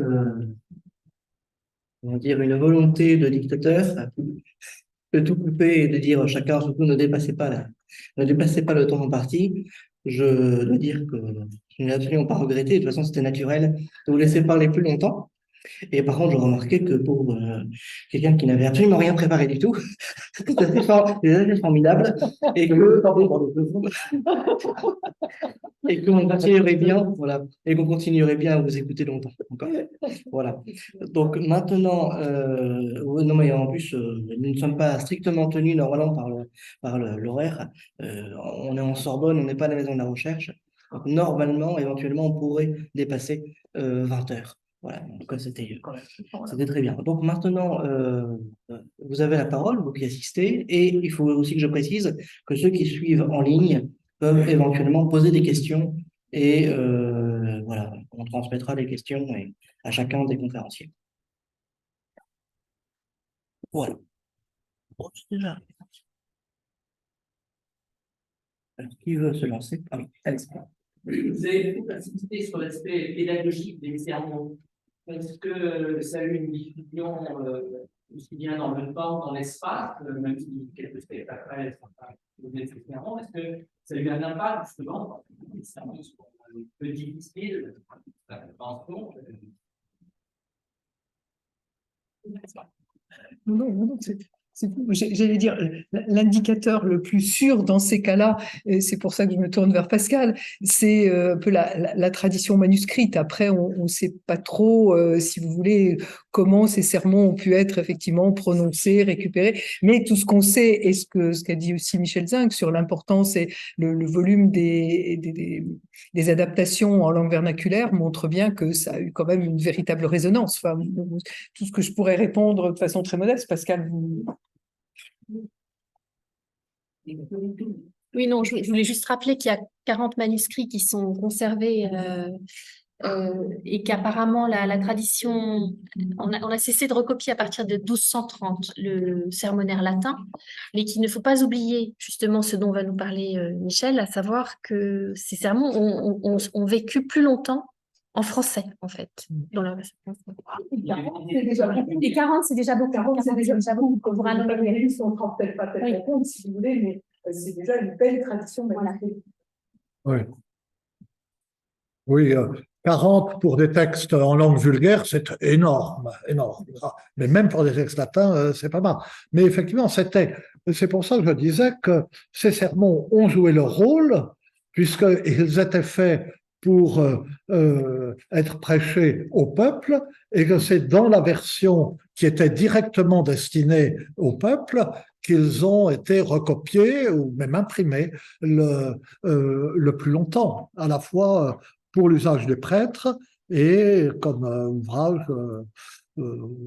lecture édifiante, lecture formatrice, enfin comme ça, comme avant on ne les lisait pas comme plus tard on a lu l'imitation de Jésus-Christ. C'est Charles dans Un bon petit diable, lit l'imitation de Jésus-Christ à sa cousine à Juliette et pas les sermons de Maurice de Sully. Mais enfin, il est vrai que c'est supposé se passer en Écosse.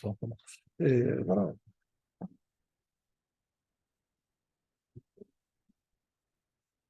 Je voulais savoir si le prologue adressé au curé a aussi circulé en français.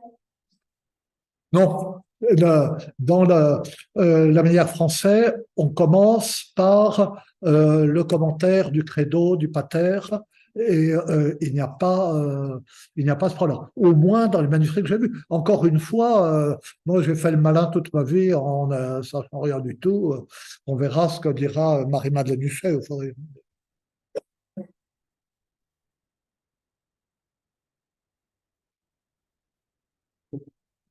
Y a-t-il une équivalent dans d'autres langues d'Europe, c'est-à-dire une démarche orale, l'ouvrage équivalent à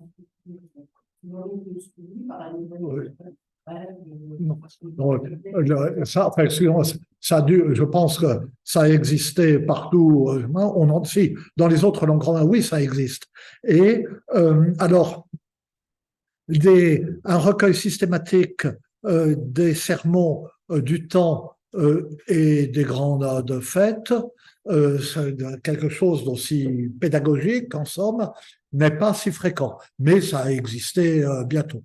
Quant à des sermons en langue vulgaire, dans les autres langues vulgaires, on en a très tôt, ça c'est dont je m'occupais, et il y a un cas intéressant qui est le cas de l'Allemagne, où on a avec les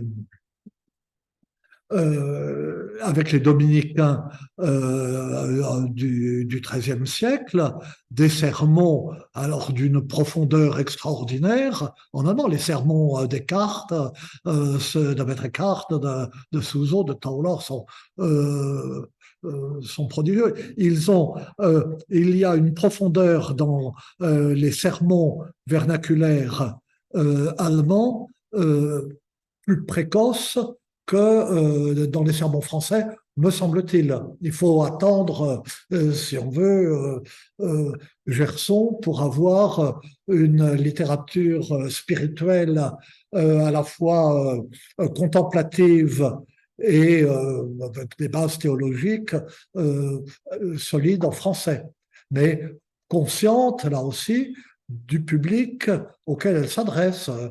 Quand Gerson écrit un traité de vie religieuse pour ses sœurs, ben voilà, ces pauvres sœurs, il faut bien qu'elles écrivent en français.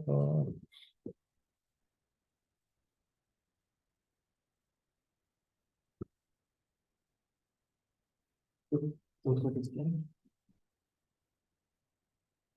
Moi, j'ai l'impression d'être un peu marginal par rapport au thème. C'est quelque chose qui a été évoqué par Pascal, c'est l'interdiction pour les laïcs, pour les fidèles, de lire la Bible. Est-ce qu'il y avait une position officielle de l'Église, de ce que faisaient chacun des évêques et des positions personnelles? Est-ce que ça a évolué dans le temps?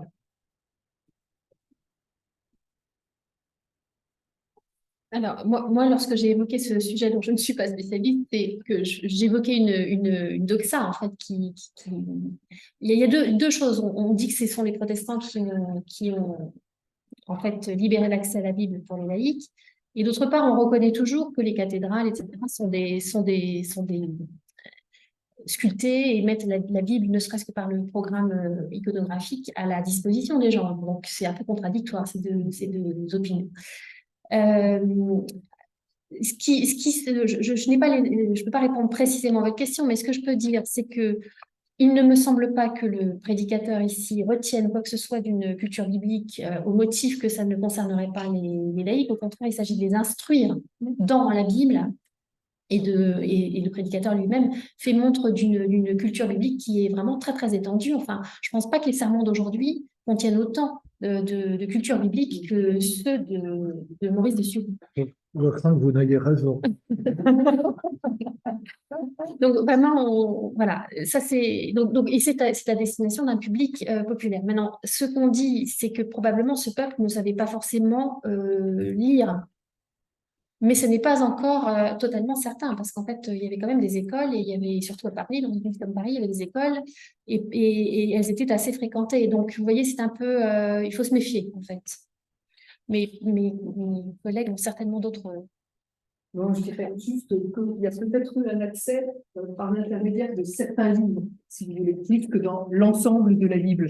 Soit on adapte, enfin, Marielle Lamy qui est dans la salle là, connaît ça parfaitement, et soit on adapte des passages de l'histoire sainte à destination d'un lectorat plus large, soit ce sont les psaumes, ou ça peut être aussi certains livres du Nouveau Testament. Enfin, voilà, que certains, on le dit du fondateur du courant des Vaudois qui se serait fait traduire certains livres de la Bible, dont les Actes des Apôtres, par exemple. Vous voyez, donc c'est peut-être plus ça, mais il y a eu des traductions de la Bible ou de certains passages de la Bible, en tout cas à l'époque médiévale. Ça, c'est certain. Alors Michel va dire des choses beaucoup plus savantes.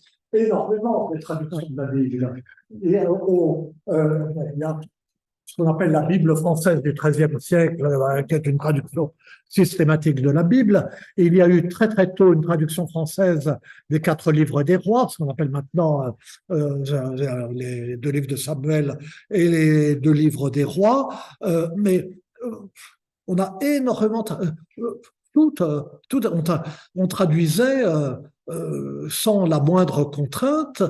C'est quelque chose de tardif, la méfiance à l'égard des traductions de la Bible. C'est des traductions qui avaient un caractère officiel?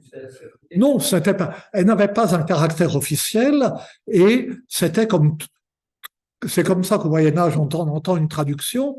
Ce sont des traductions qui sont toujours plus ou moins glosées.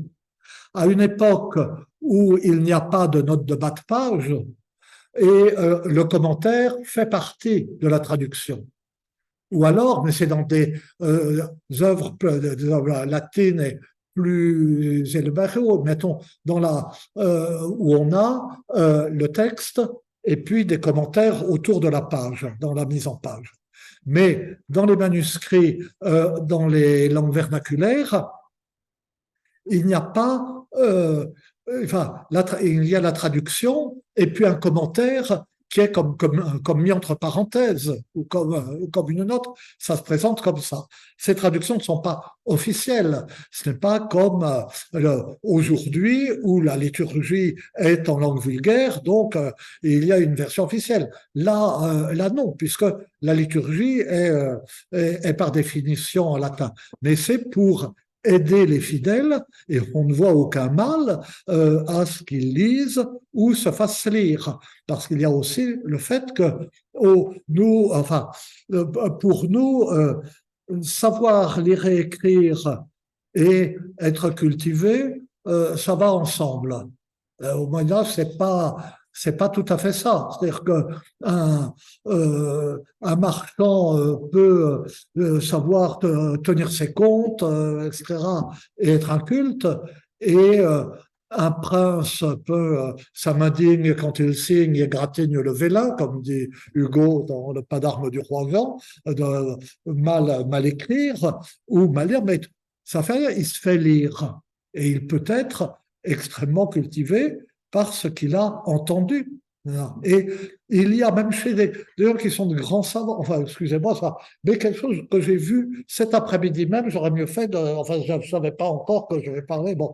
Et j'étais dans Richard de Fournival, qui était un chanoine d'Amiens au XIIIe siècle, très savant, très subtil, et qui était aussi poète, écrivain en français. Et il a légué sa bibliothèque, qui était très riche pour l'époque, à un professeur, un maître en théologie de Paris, qu'il a légué au collège de Robert Sorbon, à la Sorbonne, et c'est le premier fonds de la bibliothèque de la Sorbonne. Il y en a qui y sont encore maintenant. Bon.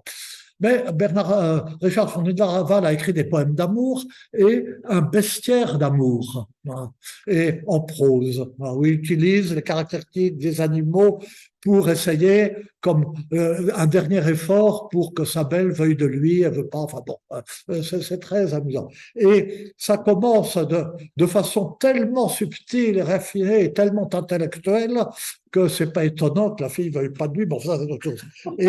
Et alors, il y a des considérations sur, il dit oui, ça commence sur la mémoire, puis la mémoire vient par la vue et par l'ouïe.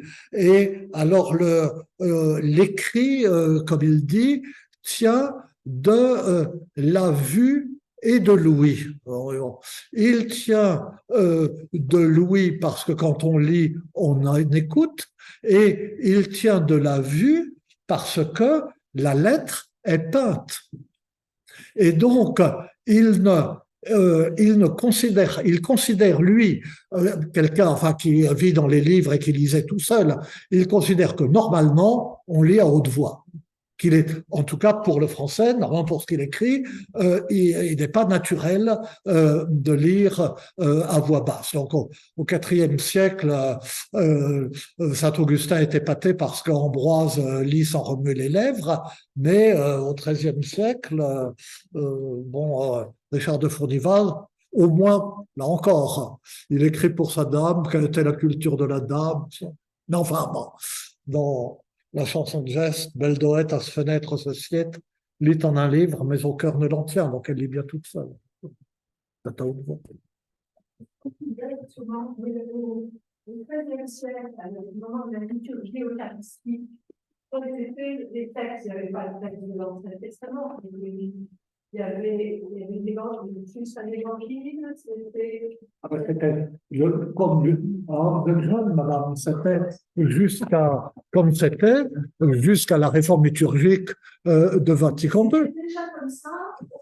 Oui, il y avait des. Enfin, il semble. Enfin, bon, je sais pas, moi, je suis pas liturgiste, mais ce qui me fait dire que c'était comme ça, c'est que la plupart des sermons du temps au peuple commentent l'Évangile.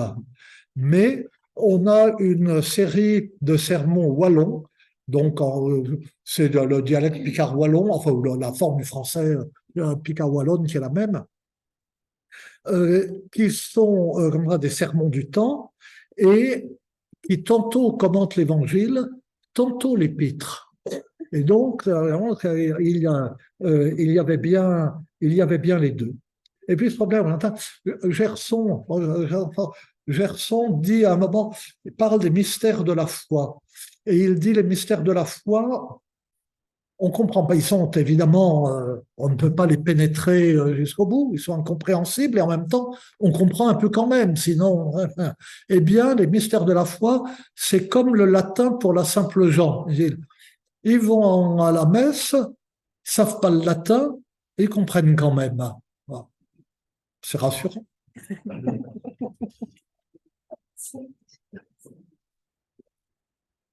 J'ai fait les grandes mémoriales, les bibliographies de la cathédrale. Il y a des sermons qui expliquent qui est Marie.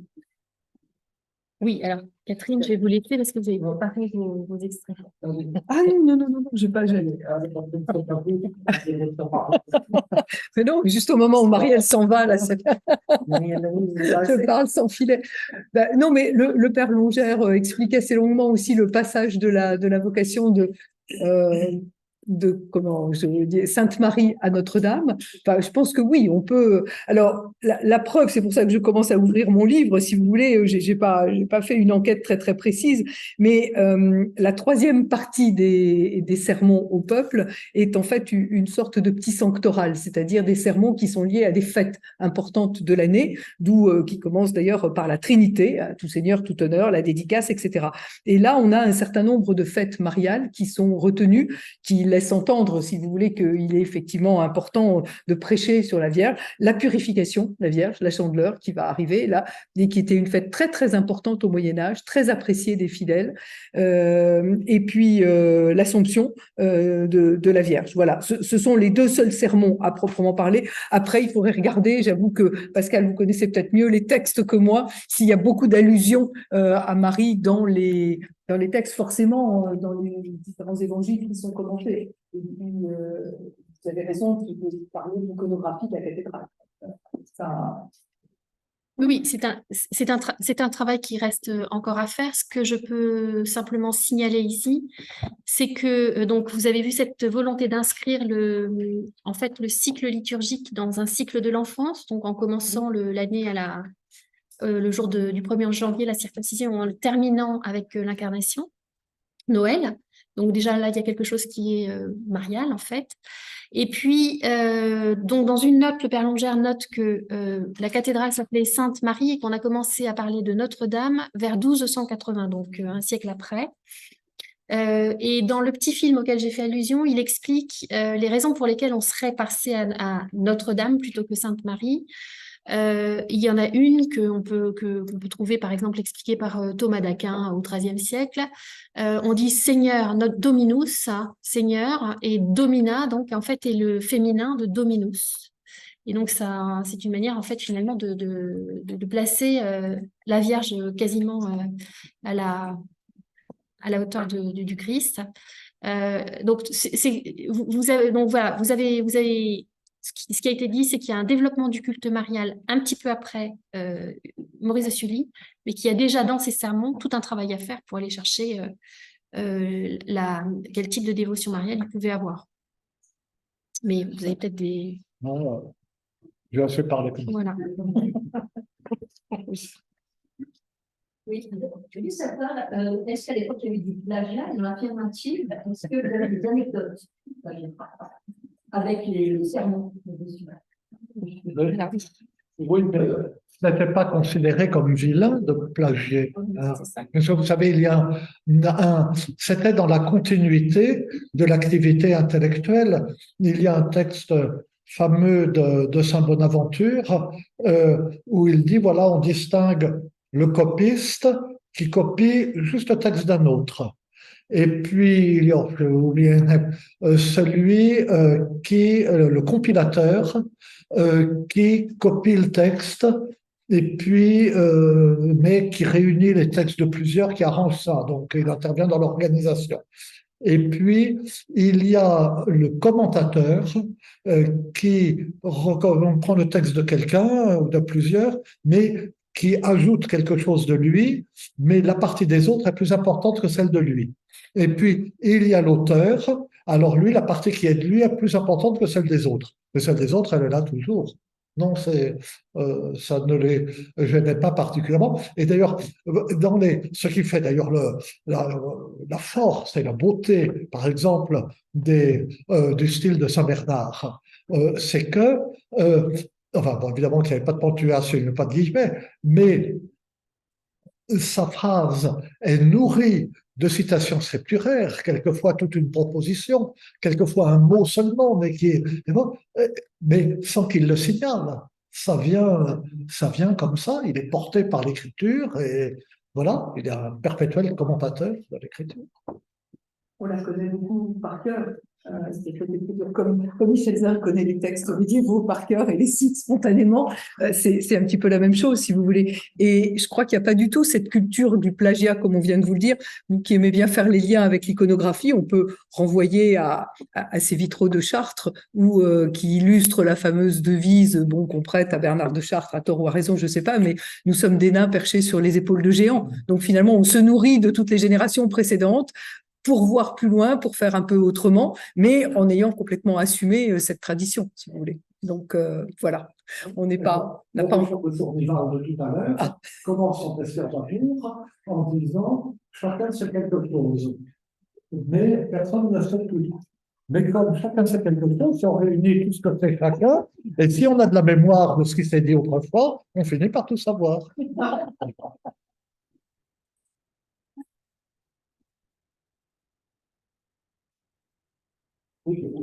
Merci beaucoup pour vous avez dit, c'est vraiment extrêmement intéressant de l'entité à exploser dans le cerveau du moyen de suivi.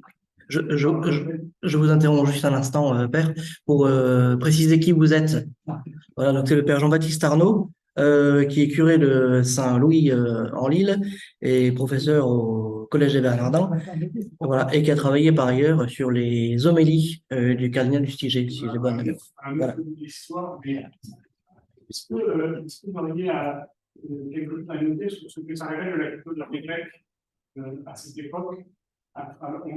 Martin de Bécarino, en relevant, je crois, ce que vous avez dit maintenant sur le gouvernement pastoral, mais peut-être généralement sur la culture de l'évêque à travers sa prédication à l'évêque. Alors, tout ce qu'on, enfin, mais mon père, vous êtes beaucoup plus au courant que moi de ces questions, mais pendant longtemps, dans l'Église primitive, seul l'évêque prêchait.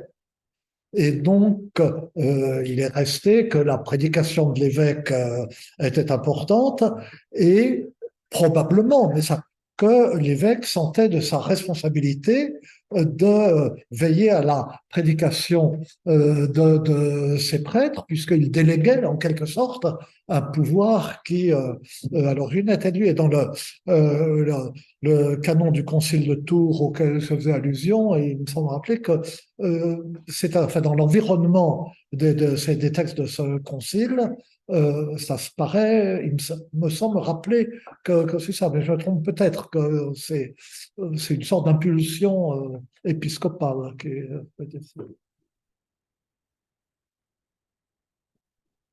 On va pas dire si déjà à l'époque de Maurice de Sully, on est aussi attentif que ça, mais par exemple, le pape Innocent III, qui a été formé aux écoles parisiennes, tense un peu les évêques qui ne prêchent pas. Enfin, vous le savez bien si vous avez beaucoup travaillé un peu sur tous ces sujets. Donc, c'est vraiment effectivement une fonction importante, d'où l'accent que nous avons tous mis au fond sur la cohérence pastorale de cet épiscopat finalement, et en même temps cette volonté aussi, je pense, par l'œuvre de la cathédrale, hein, d'affirmer la place à la tête véritablement du diocèse. Bon, on est au moment où l'Église se centralise et où la tête de l'Église latine, c'est la papauté, mais à l'échelle du diocèse, c'est vraiment l'évêque, et peut-être là aussi le projet de cette cathédrale monumentale qui a valu à Maurice de Sully des critiques assez vives, hein, d'un autre grande figure de l'époque, qui est Pierre Lechantre, qui lui aussi était un grand pasteur, mais qui trouvait que tout ça, c'était quand même des dépenses un peu, un peu excessives, hein, vous voyez. Mais donc, c'est une volonté aussi peut-être de se poser face au pouvoir royal, face au palais, etc. Et puis, enfin, surtout à la tête du diocèse. François Saint-Germain, face aux Oui, premières oui. tendances, qui, enfin, sous Charles V, une tendance de faire de Paris un archidiocèse. Et il y a un exemple, oui, cet exemple qui met en cause Maurice de Sully. Et je vois un exemple sur l'usure, enfin, je dis peut-être une bêtise, je suis à peu près sûr de moi, je ne sais plus où on dit l'évêque de Paris, et on a dit ensuite c'était Maurice de Sully, enfin bon, l'évêque de Paris confesse un usurier et qui se repent, hein, et il lui dit mais tout l'argent mal acquis, donnez-le pour l'œuvre de la cathédrale. Et alors, à lui, le bon Dieu lui fait de sévères reproches, hein, où le diable lui apparaît et il comprend qu'il s'est mis entre les mains du diable, hein, et où c'est l'usurier lui-même qui proteste. Enfin, je me rappelle plus, il y a peut-être plusieurs versions. Et finalement, il dit non, non, il faut donner rendre l'argent mal acquis à ceux à qui vous l'avez volé. Et puis, voilà. Mais ça traduit justement euh, cette réaction qui serait beaucoup plus forte aujourd'hui d'investir tellement dans la construction de la cathédrale alors que... Pour prolonger cette réflexion, est-ce que vous qui avez bien lu dans tous les sermons de Maurice de Sully, est-ce que vous voyez des éléments à nous donner sur le fait que la cathédrale est en quelque sorte une prédication visible, le lien entre les prédications de Maurice de Sully et puis ensuite la construction de la cathédrale, que vous percevez mieux ces liens-là après avoir vu ces sermons, ou pas forcément, je ne sais pas, c'est pas intéressant de voir le lien entre les deux.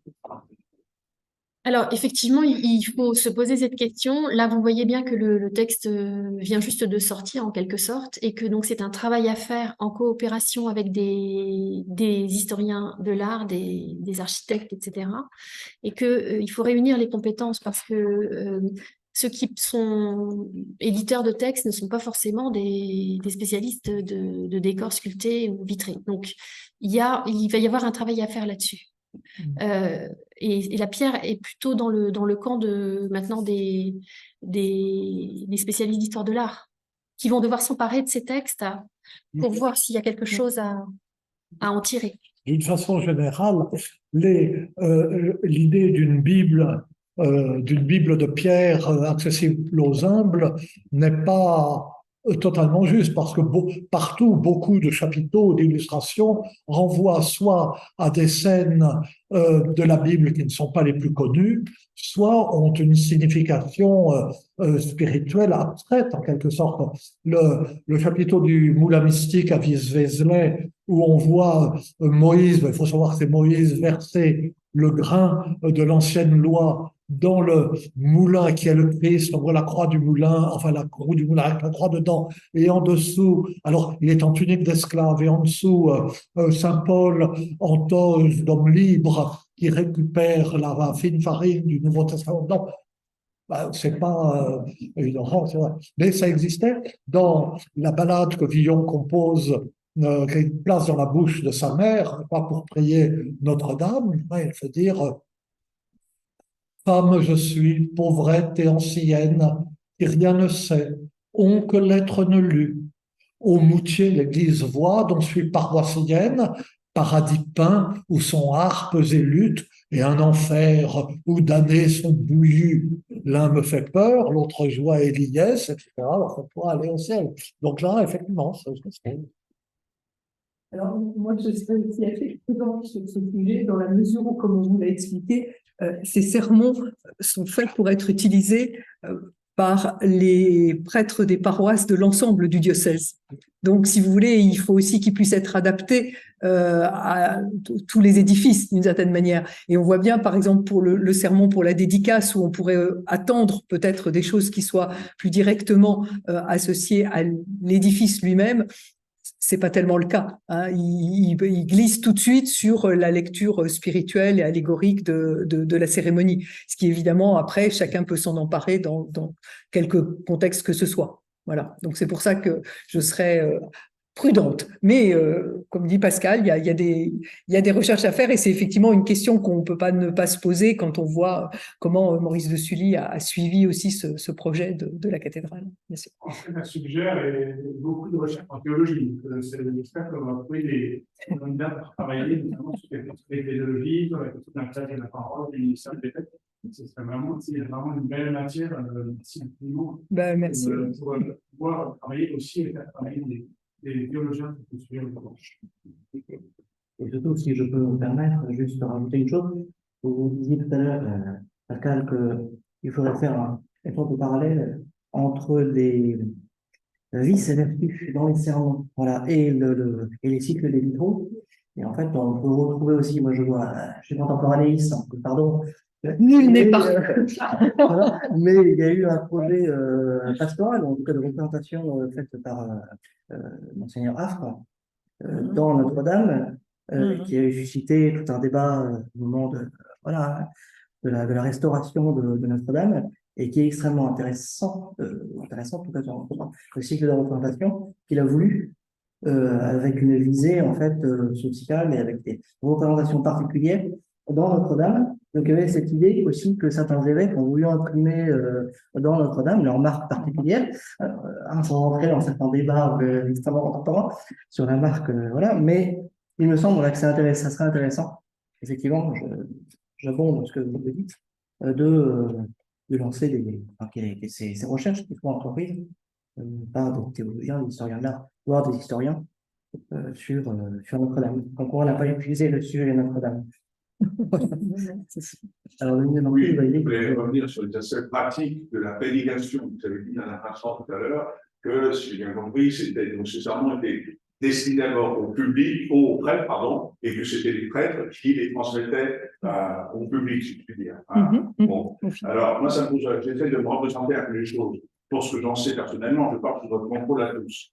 On est dans une église au XIIIe, même bien au-delà du Moyen-Âge, et on sait, ça, j'ai eu des cours là-dessus à la Sorbonne quand j'étais étudiant, il y a très longtemps, bon, notamment au XVIIe siècle, et on nous disait que pendant la messe, les gens n'écoutaient pas. En général, au banjo, c'était un chapelet, ils disaient le chapelet. Alors, comment est-ce qu'un sermon, en langue vernaculaire, j'entends bien, mais comment est-ce qu'il est reçu dans une assemblée qui entend beaucoup de latin, qui est complètement perdu dans la liturgie, qui n'écoute pas vraiment, qui n'est pas attentif? Est-ce que vraiment les sermons étaient aussi bien reçus que ça? Voilà, on ne sait pas. Alors après, c'est un peu, enfin, moi je dirais, c'est un petit peu une question d'appréciation aussi, si vous voulez. Maurice de Sully nous le dit, hein, qu'il y en a, dès que les prédicateurs prennent la parole, qui pensent un peu à autre chose, mais qui les prennent à partie. Donc s'ils les prennent à partie, c'est qu'ils les écoutent. Oui, mais c'est peut-être une minorité aussi qui prend les parents. Oui, mais un autre prédicateur que Maurice de Sully, prédicateur français au milieu du XIIIe siècle, dit oui, car vous n'écoutez pas, si nous parlons trop longtemps, vous nous dites prud'homme, taisez-vous, laissez-nous aller à nos affaires. Alors, aujourd'hui, on se plaint, mais qui oserait dire un prédicateur qui est trop long, prud'homme, taisez-vous, laissez-nous aller à vos affaires, à nos affaires. Donc, c'était le public. Et le sermon pour Pâques dont on a parlé, il est très court, peut-être parce que l'office est long, je vois. Et l'essentiel du sermon, c'est de dire vous allez communier tout à l'heure et ne salutez pas, vous êtes bien en ordre, faites pas de bruit, etc. Enfin, c'était visiblement une question. Et on a une majorité de sermons à l'époque, je parle du XIIIe notamment, puisqu'il s'agit du XIIIe siècle, en langue vernaculaire, où il y a un mix, tantôt c'est les sermons en latin. Au peuple pas dans sa langue, sinon il ne comprenait pas. La question se pose, et ça il faudrait que Nicole Berriot soit là, pour ce qu'on appelle les sermons universitaires parisiens. Les professeurs de la faculté de théologie de l'Université de Paris pouvaient prêcher dans toute paroisse de la ville quand ils voulaient. Certains le faisaient.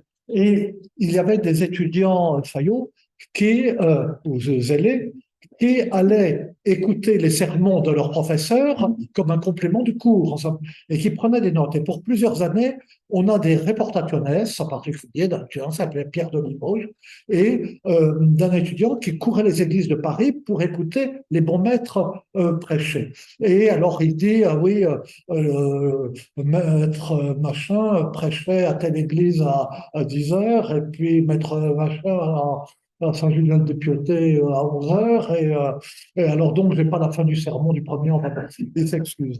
Et alors ces sermons sont dans un latin invraisemblable et mêlés de français ou dans du latin qui est pratiquement du français. Un sermon commence par Bone gentes, qui multum dinat, parum senat.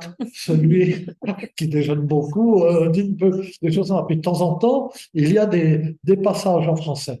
Et alors, on ne sait pas, enfin, la question est de savoir si il prêchait en latin et que le notateur introduit du français, s'il prêchait en français et si le reportateur traduit à mesure en latin parce qu'il a l'habitude de suivre des cours en latin, ça lui vient plus facilement en latin. Ou si le prédicateur, qui pour beaucoup généralement n'était pas français, prêchait dans un latin macaronique ou je ne sais pas bien le français, mais les grands professeurs de théologie de l'époque, il y avait Saint Thomas qui était italien, Saint Bonaventure qui était italien, Alexandre de Halès, il était anglais en mettant les Anglais par les Français, Albert le Grand qui était allemand, et alors, j'ai ça pour montrer comme Nicole Berriot est savante et elle sérieuse. Elle dit, il prêche en français parce que elle a découvert des romans, Ça, c'est bon, ce que je fais habituellement. Les sermons en langue romane, les sermons de Robert de Sorbon, dont elle a le manuscrit de la main de Robert de Sorbon, et puis la reportatio de l'étudiant. Et il y a un mot dans le texte latin, et dans la reportatio, un synonyme, un autre mot. Donc elle dit, il prêchait en français, et l'étudiant, en notant, a retraduit en utilisant un synonyme, un autre mot. Et il est possible aussi que Robert de Sorbon lui-même ait changé le mot, enfin bon, c'est lisé à savoir. Mais le plus probable tout de même, c'est que c'était prêché plus ou moins en français. Ça. Et sinon, pourquoi aurait-il introduit des mots français? Le reportateur le plus qu'on connaît le bien s'appelle Pierre de Limoges. Donc, il était de Limoges. Donc, il était de Languedoc. Et donc, il n'aurait pas introduit spontanément de mots français. On trouverait des traces de Languedoc dans les... Si je fallait être compris. Il faut faire la différence, si vous voulez, entre une collection qui sont parvenues et qui sont des collections souvent rédigées, mises par écrit et qui sont souvent en latin parce qu'elles s'adressent précisément aux clercs qui maîtrisent le latin, et puis la prédication effective sur le terrain, si vous voulez, qui là nous échappe quand même un peu, mais bon, dans la mesure où ils voulaient quand même catéchiser leurs ouailles, ils n'allaient pas non plus. Hervé Martin, qui aussi a beaucoup travaillé sur la prédication, dit que ces auteurs, ces prédicateurs étaient des vrais hommes de médias. Et on a des tableaux en Italie pour la fin, ou des enluminures pour le 14-15e siècle, où on a quand même des assistances importantes à la prédication, si vous voulez. Je pense qu'il y avait un rapport à la prédication qui n'est pas du tout le même que ce que l'on pourrait envisager, même au XVIIe siècle, et en tout cas pas, sans doute pas de nos jours. Bon, voilà. Pascal, tu voulais dire des choses aussi. Oui, je voulais apporter une précision. En fait, l'homéliaire écrit en latin par Maurice de Sully, c'est en fait une sorte de manuel à destination des clercs. Et donc, les sermons n'ont pas été prêchés en latin. C'est les clercs qui avaient cet outil de travail et qui vont ensuite s'en servir pour prêcher au peuple et là, traduire. Voilà, c'est comme ça qu'il faut comprendre les choses. Traduire et peut-être s'adapter. Traduire, adapter, enfin voilà. C'est expliqué par la fin. L'homéliaire écrit par l'évêque, c'est un outil de travail qu'il met à disposition des prêtres. Et il est en latin comme aujourd'hui, il serait peut-être en anglais, voyez-vous. Enfin, c'est une langue de travail, c'est une langue de transmission, une langue universelle. Et il fait l'objet, dans un second temps, d'une appropriation en langue vernaculaire. C'est ce qu'on voit avec les Sermones Vulgares de Jacques de Vitry, sur lequel travaille aussi, et qu'il a commencé, le Père Longère, et qu'il a commencé à éditer pour notre plus grand bonheur. C'est magnifique cette édition. Et c'est une collection énorme. Certains des sermons, et le prologue explique ce que sont des sermons au peuple, comment il faut les faire, il faut mettre des anecdotes, des exemplaires, comme ceci, comme cela. C'est une méthode à l'intention des prêtres. Et les sermons, ensuite, ne sont pas forcément faits pour être prêchés tels quels, ils doivent être traduits forcément, et parce que beaucoup sont des sermones vulgares velat status, c'est-à-dire pour les états du monde. Donc, alors quand on s'adresse à des moines ou à des veuves, on peut peut-être je sais pas, réunir un auditoire comme ça, mais un sermon pour les orgueilleux, contre les luxurieux, etc., il faut supposer que l'auditoire est fait uniquement d'orgueilleux, luxurieux, etc. C'est pas fait. Ce sont des outils de travail en quelque sorte. Oui. Alors, justement, pour continuer un peu de la formation, en fait, vous avez parlé de la formation solaire et vous avez insisté sur le fait qu'il fallait faire des sermons courants. Oui. Qu'est-ce que ça représentait à ce moment de la culture de faire un sermon par rapport à l'ensemble de ce genre? Alors là aussi, je parle sous l'autorité du Père Longère qui explique que les sermons de ce manuel, donc de cet instrument de travail pour les futurs prédicateurs, se situent entre 10 et 20 minutes pour les plus longs. Donc, vous voyez, on est dans le gabarit qui est préconisé de nos jours encore.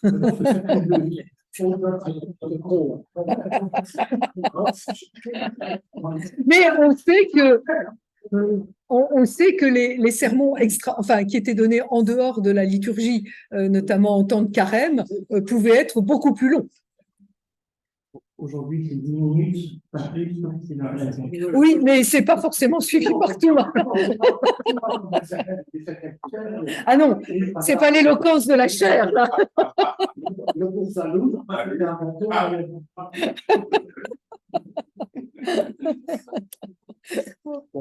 Allez, on commence à plus devenir très sérieux, là. On va clore cette séance. Merci à tous ceux qui ont suivi. Merci aux 3 conférenciers. Merci beaucoup, Michel. Voilà. Voilà. Et je précise simplement que on se retrouvera, en tout cas partiellement, le 14 février, mercredi 14 février, voilà, de 18h à 20h toujours. Alors, on sera à la Maison de la Recherche, parce qu'il n'y a pas de place ici, et ça sera sur le livre d'Isabelle Coutran, Les banquiers du pape, je crois le livre doit être ça. C'est sûr, donc les Juifs et la papauté au XVIe siècle à Rome. Voilà, donc le 14 février. Bonne soirée à tous. Ah, il y avait une question. Ah non, c'est